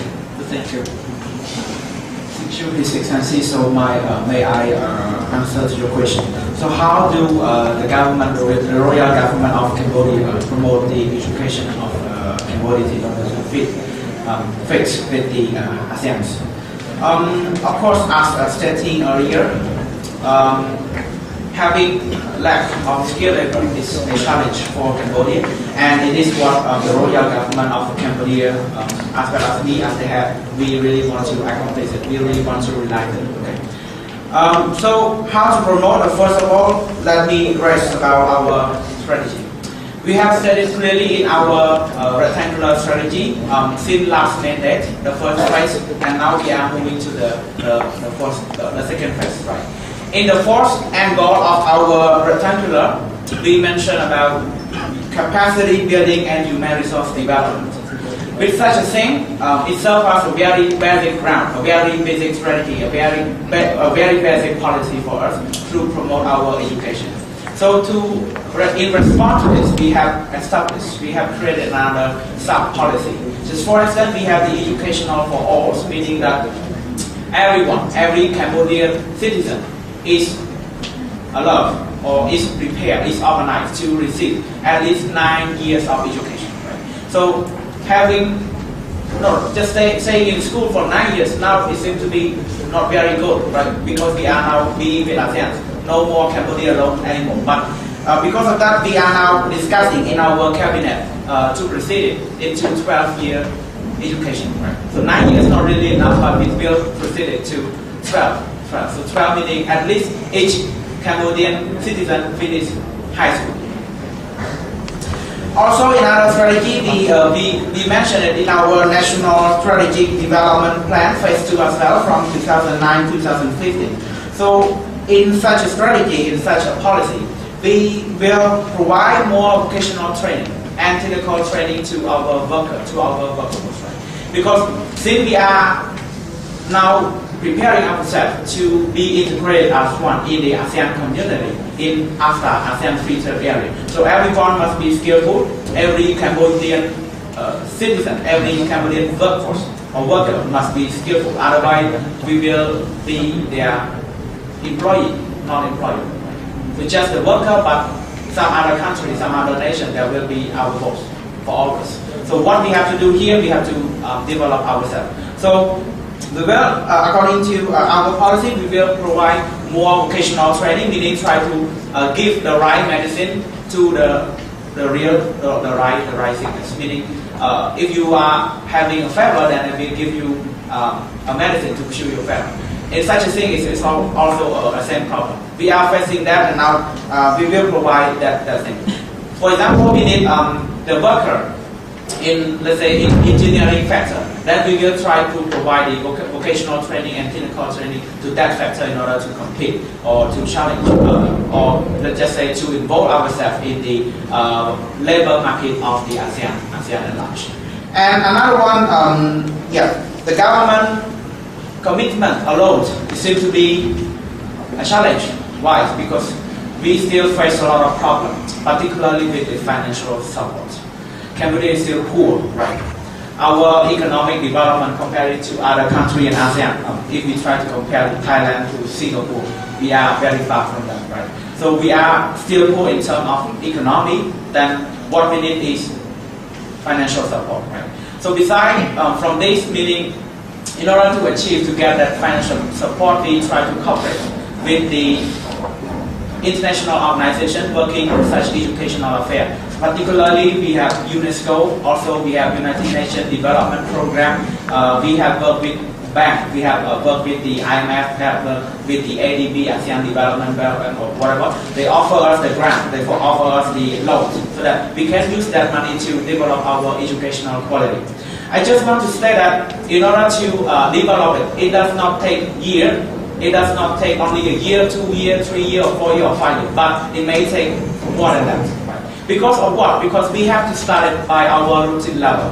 what is our routine level. So we may need to rebuild everything, to transform, to ensure the educational quality since the kindergarten level up to the elementary, then they will go to the secondary, and also now we are trying to put our great concentration and focus on the tertiary level, simply speaking the university level, bachelor degree, master degree or PhD degree. What we want to do here is that we want the Cambodian students not only having the certificate in their hands, but have the knowledge, the skill. Simply speaking, we talk about competence. So competence is meaning knowledge and skill. So not only certificate in their hands, but also the knowledge and skill, the competence and such. So because of that, I believe that we, the Cambodian citizen, the Cambodian workforce, the Cambodian worker will be ready to participate in the AFTA, to work, to go to Vietnam, to Thailand, to the Philippines, to do it.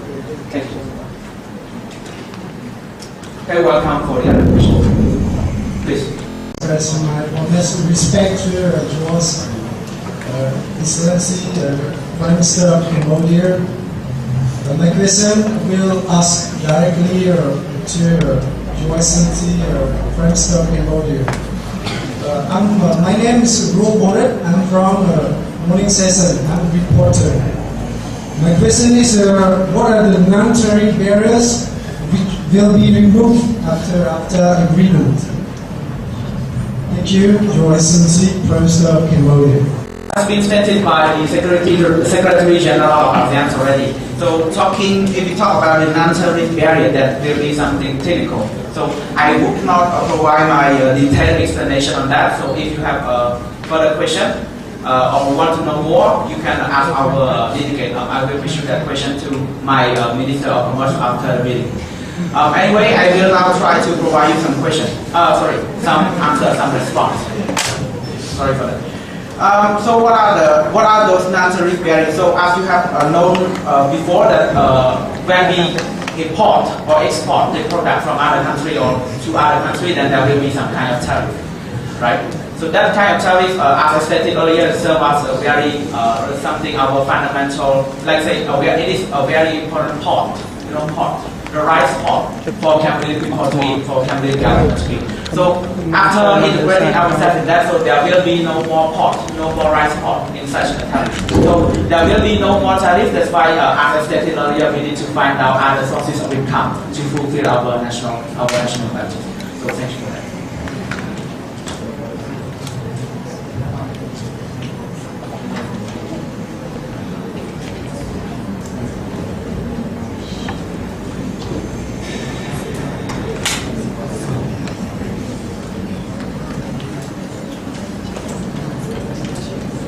Okay, welcome for the chairman of the ASEAN in upcoming year. So what are your strategy to solve some challenge that we face in this ASEAN summit? So I just want to get some idea from Myanmar and Brunei to take all the challenges.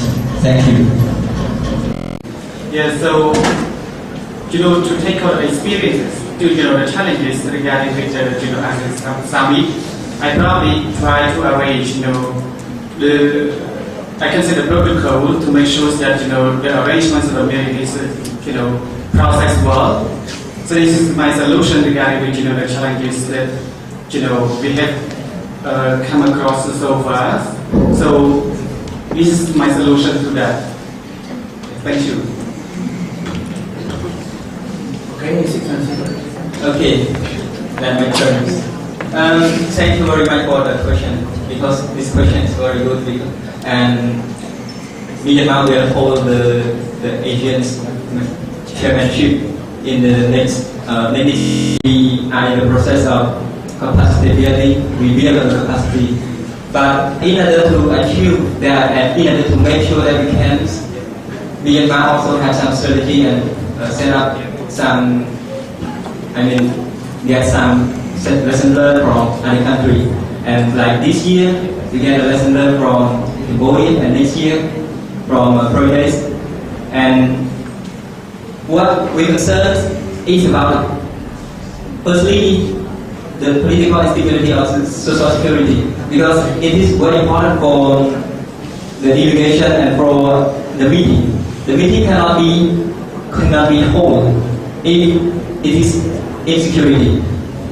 So I will try my best. I will try the government best to deal with the problem of the conflict, to release the conflict, armed conflict between the government and the Islamic group. I mean, we will try to integrate and to find ceasefires, peacekeeping, and peace building. So after we can get that, we will be able to do anything because we have peace. And after that, what I am ready to do for the next is to strengthen the human resource capacities, especially in protocol and in the ways of manage the meeting. That's the important thing. And I hope that, not hope, I will learn from Providence at the next meetings. And one important thing, after we have a technical peace technicals, and we also need what we call being a chairman. So we have a chairmanship, right? So how to get that? That is also what I have to learn too. And as I have mentioned already, the experience from the disasters is very important. So what I can do, I learn from them. I try to keeping to make the peace by to make the country to be one, or we can say a unity and a peaceful society, and we have capacity to hold that. Thank you very much. President, the head of state, and also the head of government. My name is Soy Seti from UC Press. And I have one question straight to Mr. Secretary of ASEAN. AFTA will coming soon in 2015, and at that time the labor flow will be changed from one to another country. So what is the mechanism to protect all kinds of discrimination and also the labor force for that migration? Thank you so much. This is really concern as well. That really important for any individual countries have to make a law in order to maintain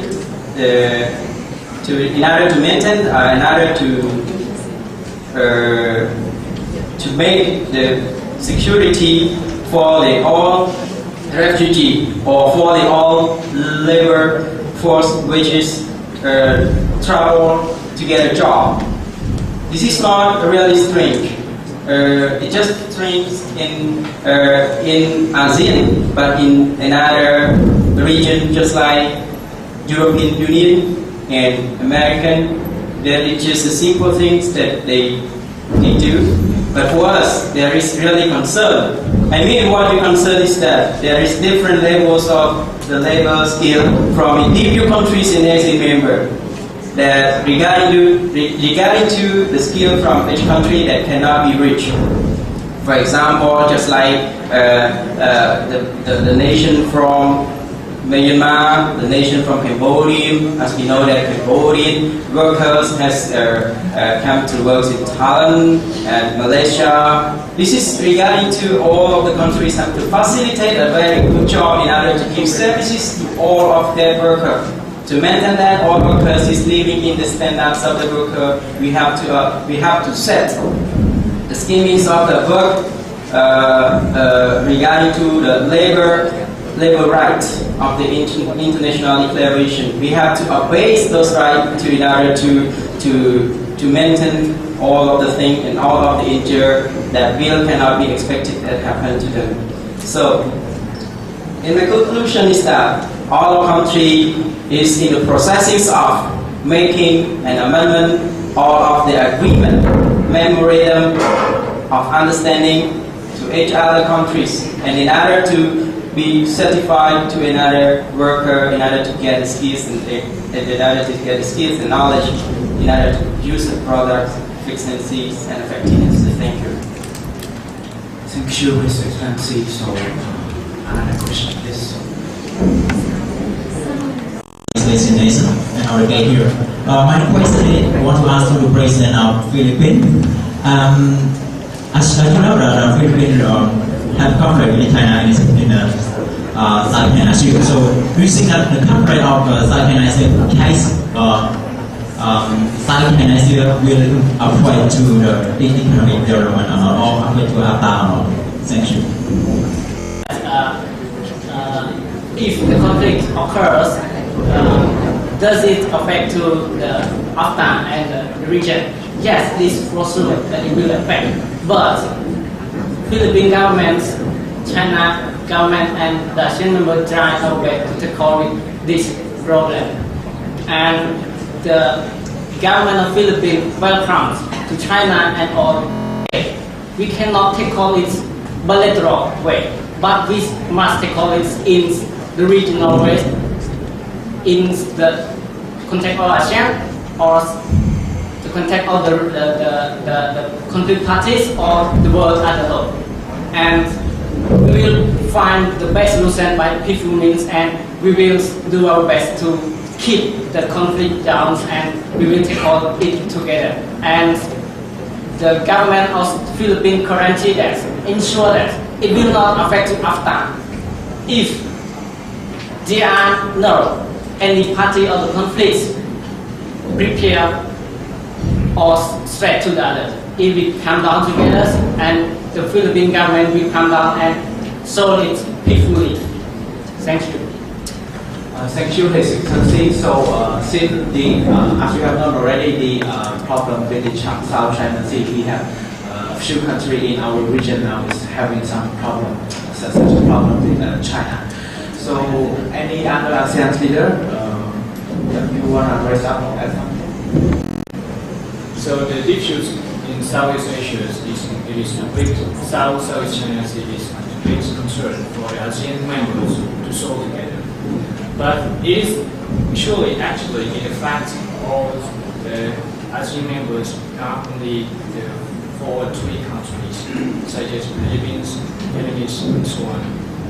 The effect is the cooperation among the states. As you know, the Chinese is a big partner dialogue. We can say that the business partner for ASEAN. And that's it. If the ASEAN do not have a good relation with the China's effect in the futures will be great. So that's why the Singaporean government always support all the ASEAN states. Make sure that all the resolution that put in the tables are discussed peacefully and find a good solution that have a mutual benefit to all the members participate. So thank you very much.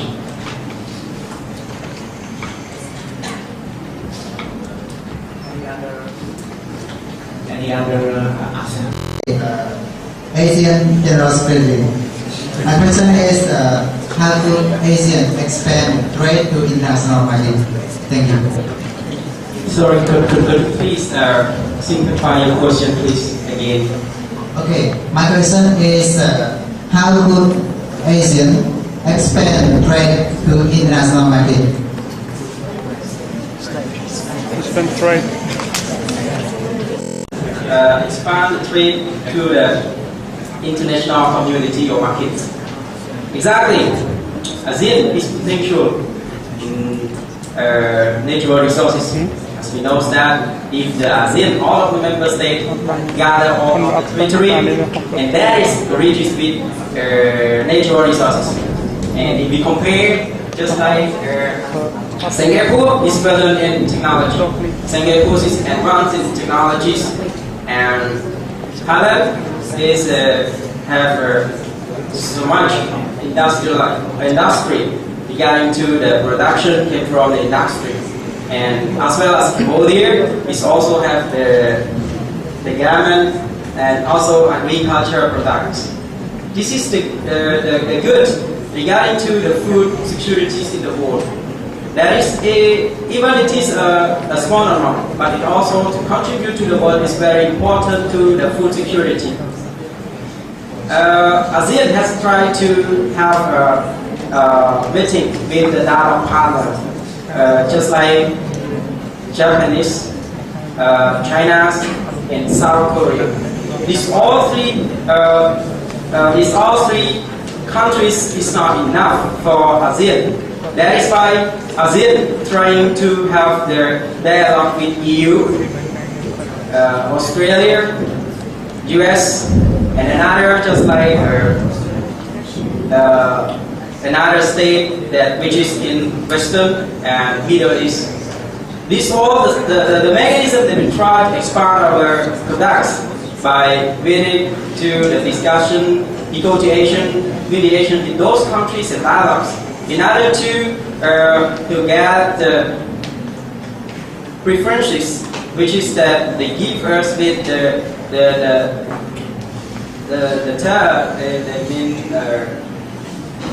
quota, really relating to the quota that so far we have gotten already. But we would like to ask for any further, which is we have to negotiate in order to another quota in order to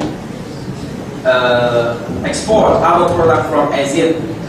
But the most important challenge is that we still not have one community that gather the product to each other. Throwing that one another problem is a logistic problem. Logistic problem is relevant to how we can transfer or how we can export the product very effectively. The problem is that our logistic skill is still, even though it growing and developed, but it's still limited. Some products that have very huge, that very huge cannot be delivered on time, just like the big amounts of the ASEAN products is gathered. We don't have where is all the ASEAN product is stocked by. We should consider the place where that all ASEAN products is stocked in. We need the warehouse in order to stock ASEAN product in order to contribute to another countries which is considered in our dialogue partner. So we need that. We need through the shipping. That is also our main contributor to another countries through shipping, which is Vietnam. Recently, Vietnam, Cambodia work very effectively and very closely with the shipping through the production of through the ship and water. This is some mechanism, and if you would like to get the clear and all of detail, you maybe take more than a day in order to explain and in order to tell you about our shipping mechanism in order to contribute and to expand our product to the regional or international market. So I would like to end off of the response for this show. Thank you very much. Thank you, His Excellency. So, since such a question. We, ASEAN, have already implemented the AFTA, but it is the first step, and in 2015 we will fully implement the AFTA. But let's think, if we are alone, if Thailand alone go to compete in the world, how can I compete? Or Cambodia alone go to compete with the world, how can we compete? So we need to cooperate together, and here now we are cooperating, and we have already established our mechanism through AFTA or through the CEP agreement. And also we want our voice to be heard in the world through the dialogue or through the summits just like this. And actually we have already enter into the world stage because we have attracted more foreign direct investment from the United States of America, the European countries, and other countries else. Yes, and thank you. Thank you. Please. Yes. Okay, thank you for your question. I have some more comments to add on the Thai Prime Minister. How can ASEAN compete the international stage and also to strengthen the international trade and business? Of course, when we work alone, it is not as influent as we work together. So I agree with her that we have to build a synergy. Synergy means we have to work together, right? We have to make joint effort, and then we will be heard at the international stage. And that is not enough. We have to improve the quality of our production. In addition, we also need to cooperate with other international community, for example, European Union and other superpower countries.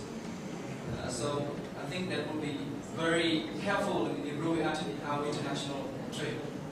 Synergy, improve our quality of production, and cooperate with other international community. And yes, we want to make our area, our region to become a geo-economic zone, which will attract the foreign direct investment from Western countries again. So, yeah, it seems to be a very good question. So, the members state should do is to strengthen the law in the regions, political stabilities, and also keep a good relation among states. One of the most important is, imagine in one state they have 10 countries, but one member among the 10 countries has a problem. So it can affect all the ASEAN communities. So that's why all the investment will be incapacitated to invest in ASEAN zone. So that's it. All ASEAN members should do the best to reforms in terms of politics, like Myanmar have already done a good job. And also all the members of ASEAN ensures that all your products, the quality of education, the quality of the ability to access the economy integration in ASEAN. That's why all ASEAN members need to strengthen. At the finals, for ASEAN Singaporean government, we always support all the ASEAN members to be a strong region in the world like EU or stronger than EU in the future. Thank you. Thank you, His Excellency. So now, let me give the floor to His Excellency, President of Indonesia. Thank you, Your Excellency. Indonesia would like to echo the voice of Singapore, Thailand, and Vietnam, and we support the idea of creating ASEAN into a geo-economic zone, and also to compete with the world market. We have to improve the quality of our country to compete with other major free trade areas in the world. So we have to strengthen the rule of law, and also to build the legal certainty among the business and professional community. Because of why? Because the legal certainty in the professional and business community ensure the efficiency and the effectiveness of the providing of goods and services. And also, there would be a need for a more and effective accountability among all ASEAN members countries. So if any mechanism does not work, we have to be responsible for that. And if it works, then we will continue with the progress. And last but not least, Indonesia also would like to congratulate the ongoing democratization process that is happening in Myanmar. But as we all agree that we would like to see more political liberalization process in the country, because as there is a newly concept that Indonesia is now regarded as the third largest democratic nation in the world.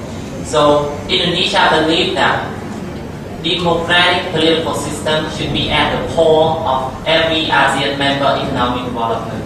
So with the above three mentioned points, the first one, the strengthening of the rule of law, the legal certainty, the more effective accountability, and the more improved democratization process.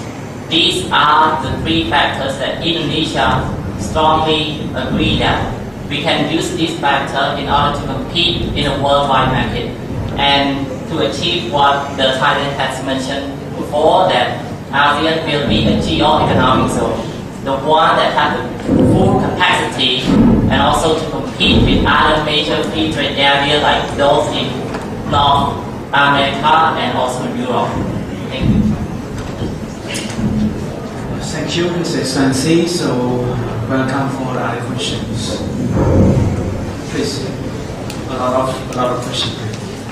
We have leaders of ASEAN. My name is Ray. I come from the lead newspaper in Cambodia. I have one question to ask the Thai government in ASEAN about the tariff. My question is, does AFTA include measures other than tariff reduction and the elimination of non-tariff barrier?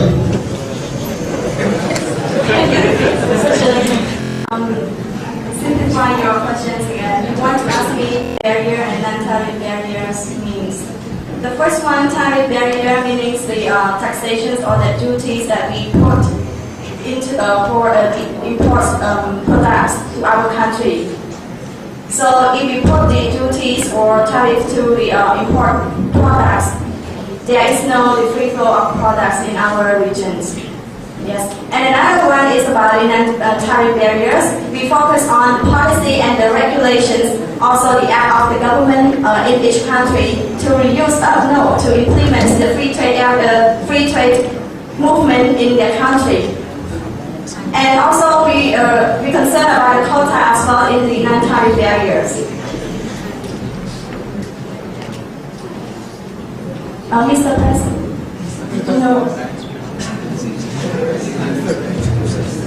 Okay. And yes.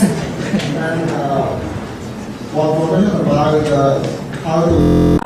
Actually, you confuse not eliminate non-tariff. First, at the moment, you asked me about the elimination of tariff barriers and then non-tariff rights. So I will explain you about the tariff barriers. In our framework here, after we will reduce the products, the duties of product to 0% in our next 2015. This is about the tariff barrier, how we eliminate it.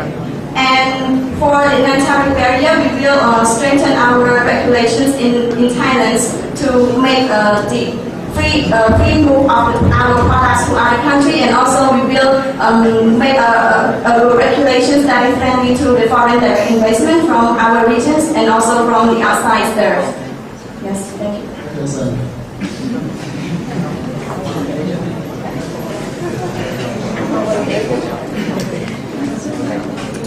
My question is related to laws in some AFTA possibility.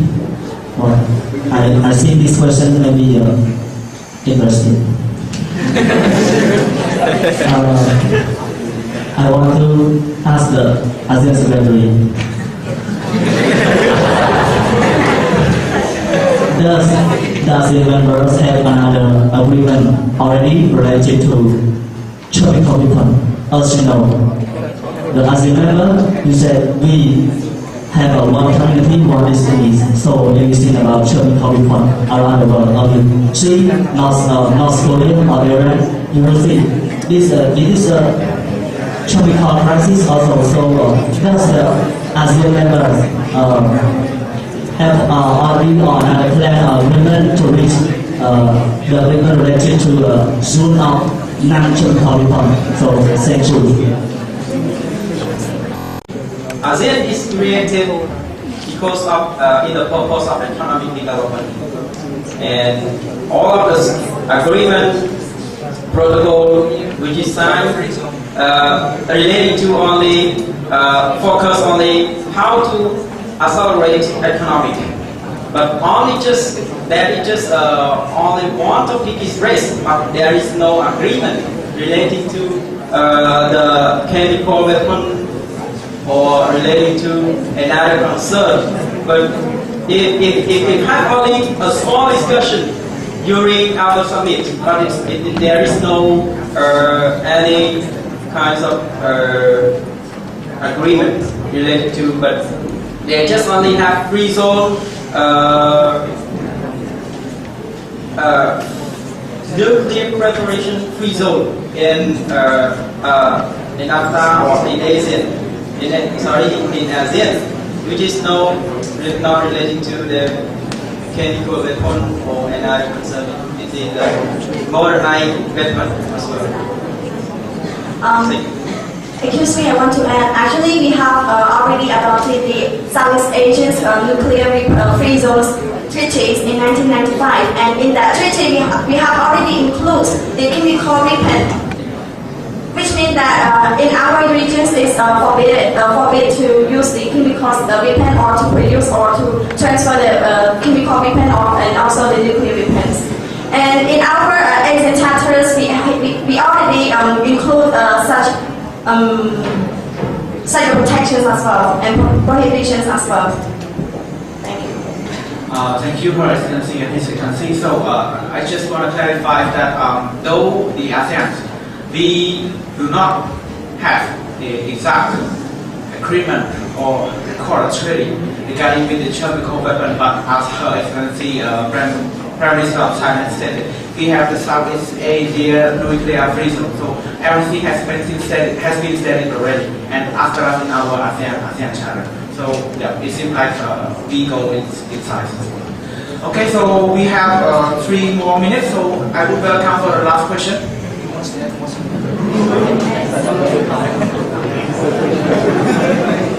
Yeah, I respect our leader, ASEAN leader, and everything. And everybody's one short question.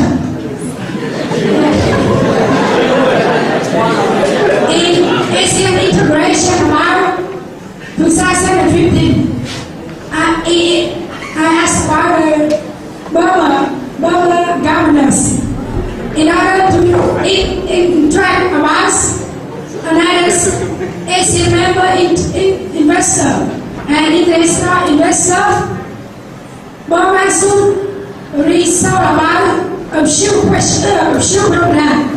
The first, how the Phuket government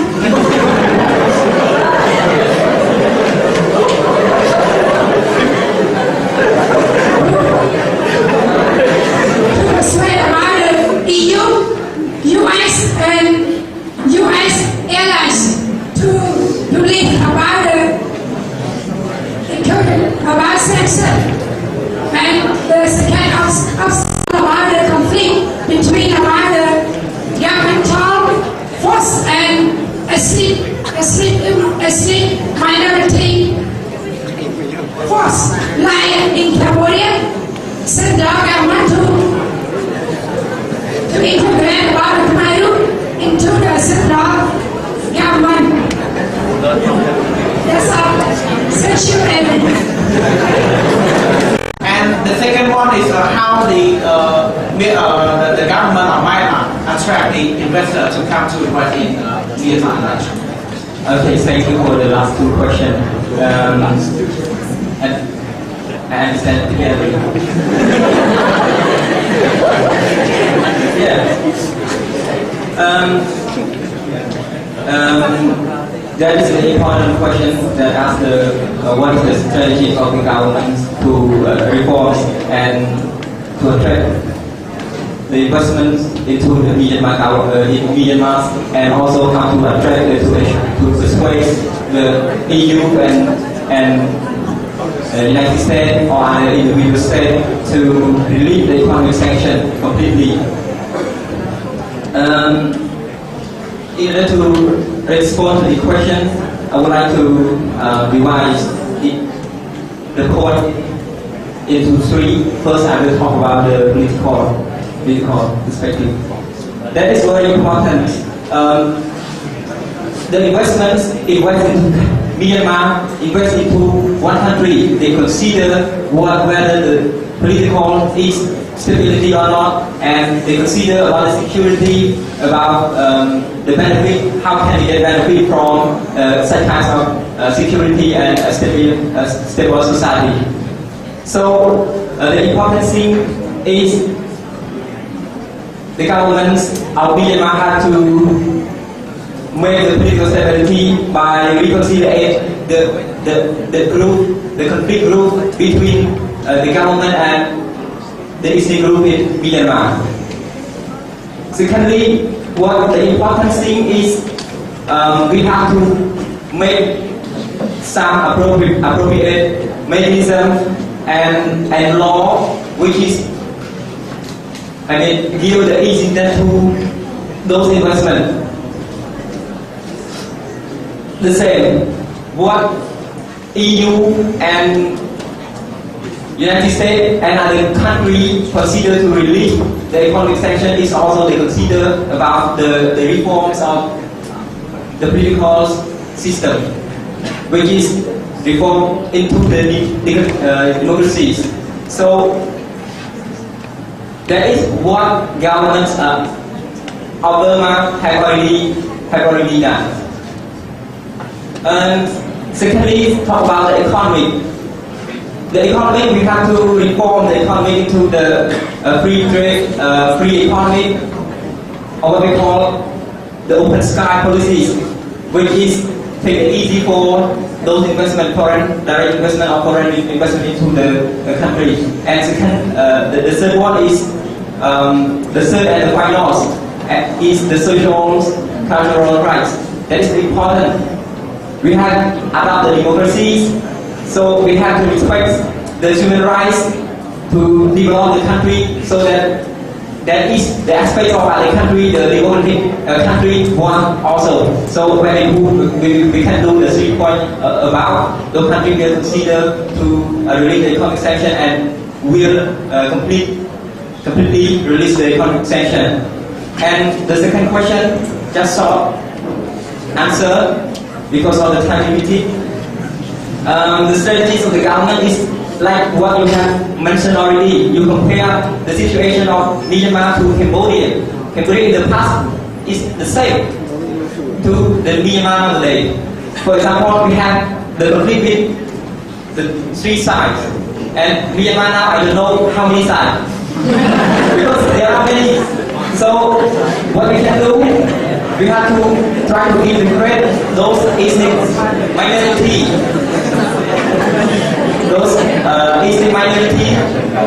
to be the unity by firstly we can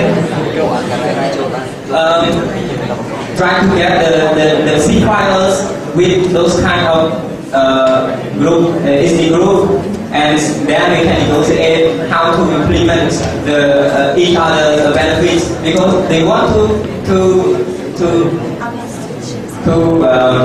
separate from Myanmar because they want something. So we will consider the benefit of 2 sides. After that, we will find the peace building. After we find the peace building, we can keep it and live with a solidarity with each other as the one government. Thank you very much. Thank you, His Excellency. Myanmar. So our press conference comes to an end. His Majesty, Excellency, the ASEAN Head of State and Head of Government, the Secretary General of ASEAN, ladies and gentlemen. To end our program of Mock ASEAN Summit on the opportunity and challenges of AFTA 2015, I would like to invite His Excellency Gabantin, Prime Minister of the Kingdom of Cambodia, to give his closing remarks. Ladies and gentlemen, our Mock ASEAN Summit has come to an end as planned. The royal government and people of Cambodia had the great honor to host this important Mock ASEAN Summit. I hope that Your Majesty and Excellencies ASEAN's leader and Excellencies, ladies and gentlemen, received warm hospitality extended by the government and people of Cambodia as close friends and brother, sister in the great family of ASEAN. Taking this opportunity, I would like to thank ASEAN's leaders for their important contributions during the meeting, especially the perspective on opportunities and challenges of each individual country in AFTA 2015. Indeed, we are very proud that the mock ASEAN Summit on AFTA has been crowned with success and fruitful conclusion. I am extremely pleased with the outcomes of the meeting has on the important agenda subject. This will help accelerate the progress of the three pillars, namely ASEAN Political Security Community, ASEAN Economic Community, and ASEAN Social-Cultural Community. We are very pleased and noted with satisfaction and pride advancement of ASEAN since its founding, especially its active and influential roles in regional affairs. Since an influential player in the region and the world, and indispensable strategic partner of major economic and political power and international organizations. We strongly believe that the realization of the establishment of ASEAN's community and a full AFTA in 2015, coupled with gradual strengthening and expansion of close cooperation with partner countries and institutions, will bring about enormous benefit to the people of ASEAN. And the role of ASEAN as the driving force in ensuring regional and global security, stability, and development will be further enhanced. Once again, on behalf of the royal government and people of Cambodia, I would like to thank Your Majesty, Excellencies ASEAN leader, and distinguished delegate, as well as Excellency Secretary General of ASEAN, for participating and making the mock ASEAN Summit on AFTA 2015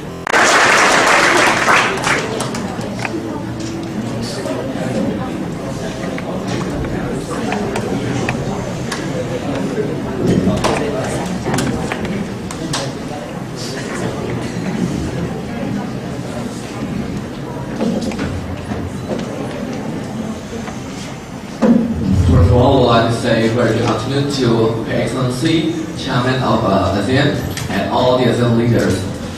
Truth to be told, I think it has been my privilege and golden opportunity to be the Director of Protocol for this ASEAN Summit.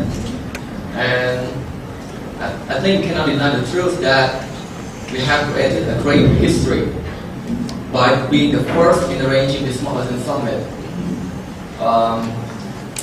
That no other have ever done before.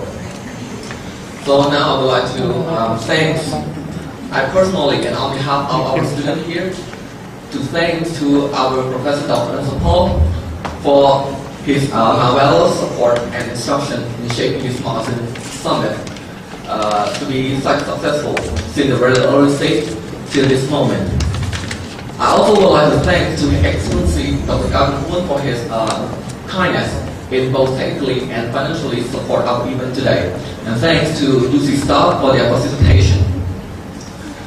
I also profoundly thanks to my dear protocol team from our session for their unbelievable strength, effort, and sweetness in successfully in arranging this ASEAN Summit today. And thanks to our great delegates, press team, for their understanding and cooperation. Without your support, this event would not have been that good as planned. Lastly, I wish you with good health and success in your life. And may this event on ASEAN Summit to be the most memorable and forever lasting remarkable history in our school life. Thank you.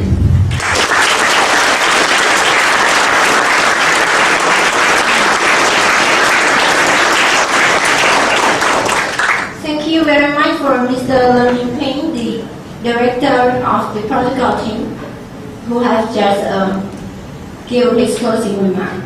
So now, last but not least, we would welcome our lecturer Ansipal to express his closing remark.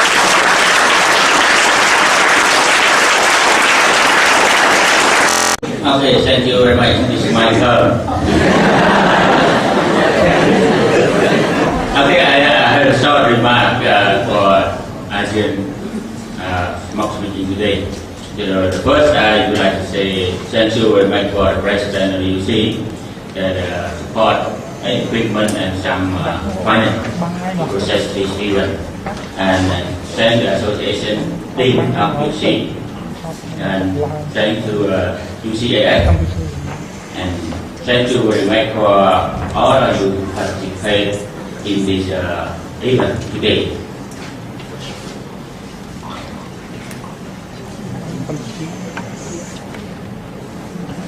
So, if without contribution today, we cannot success the mock ASEAN Summit today. Especially thank you very much for protocol team that work very hard and long time and very strict. As we know, protocol very strict. So the protocol has to make the master plan for all ceremonies, all events. If the error of protocol, this event is not success. So the protocol work very strict, even the real summit of ASEAN. So the protocol work very hard and long time. And I hope that all of you to learn more experience from this event. And we know that today, even the mock meeting, but very formal. I really appreciate for all of you, very formal, like ASEAN Summit. So I hope all of you to learn more experience. And thank you very much for all the student contribution. And the last, I wish to all to be healthy, prosperity, and successful in your life. And before we finish the program, we should take a photo session from the This was very beautiful. It's like very formal, this mock meeting. Even the real meeting of ASEAN Summit, we do it the same way. And in my experience in the protocol of foreign affairs more than 20 years, every event, every meeting, also some errors protocol program. You see this morning, opening ceremony, you see the protocol did cause system error. To the Prime Minister, when the Prime Minister speak, so not voice, not word. But the real same way, sometimes in the summit or the meeting, the Prime Minister can speak also, this microphone is not work. The big problem, but very important protocol come up. We learn from this mistake. We must control very strict everywhere, from state to state. So this one is very important. And I really strongly appreciate all of you who contribute this event today. And the next, in the future, I hope we will discuss about ASEAN strategy and for the next generation. And I hope you finish the bachelor from UC, you will get a high quality of education. You can work well with government, private sector. So you will become the Cambodia resource to compete in AFTA in ASEAN when finish this bachelor. So I also want to do more research. If you want to have more knowledge, more experience, you can speak, you can discuss, and as I said this morning, because you do more research. If you don't do any more research, you cannot get any knowledge. You cannot express your opinion during the meeting. So the big problem for the leader, the future leader. So I hope you can be a good leader in the future, but you must do more research, do presentation. This is the quality of education. If you don't do any research, if you do not do any presentation, you cannot get any knowledge. You cannot competition in the market, especially in ASEAN. Okay, thank you very much. So I continue.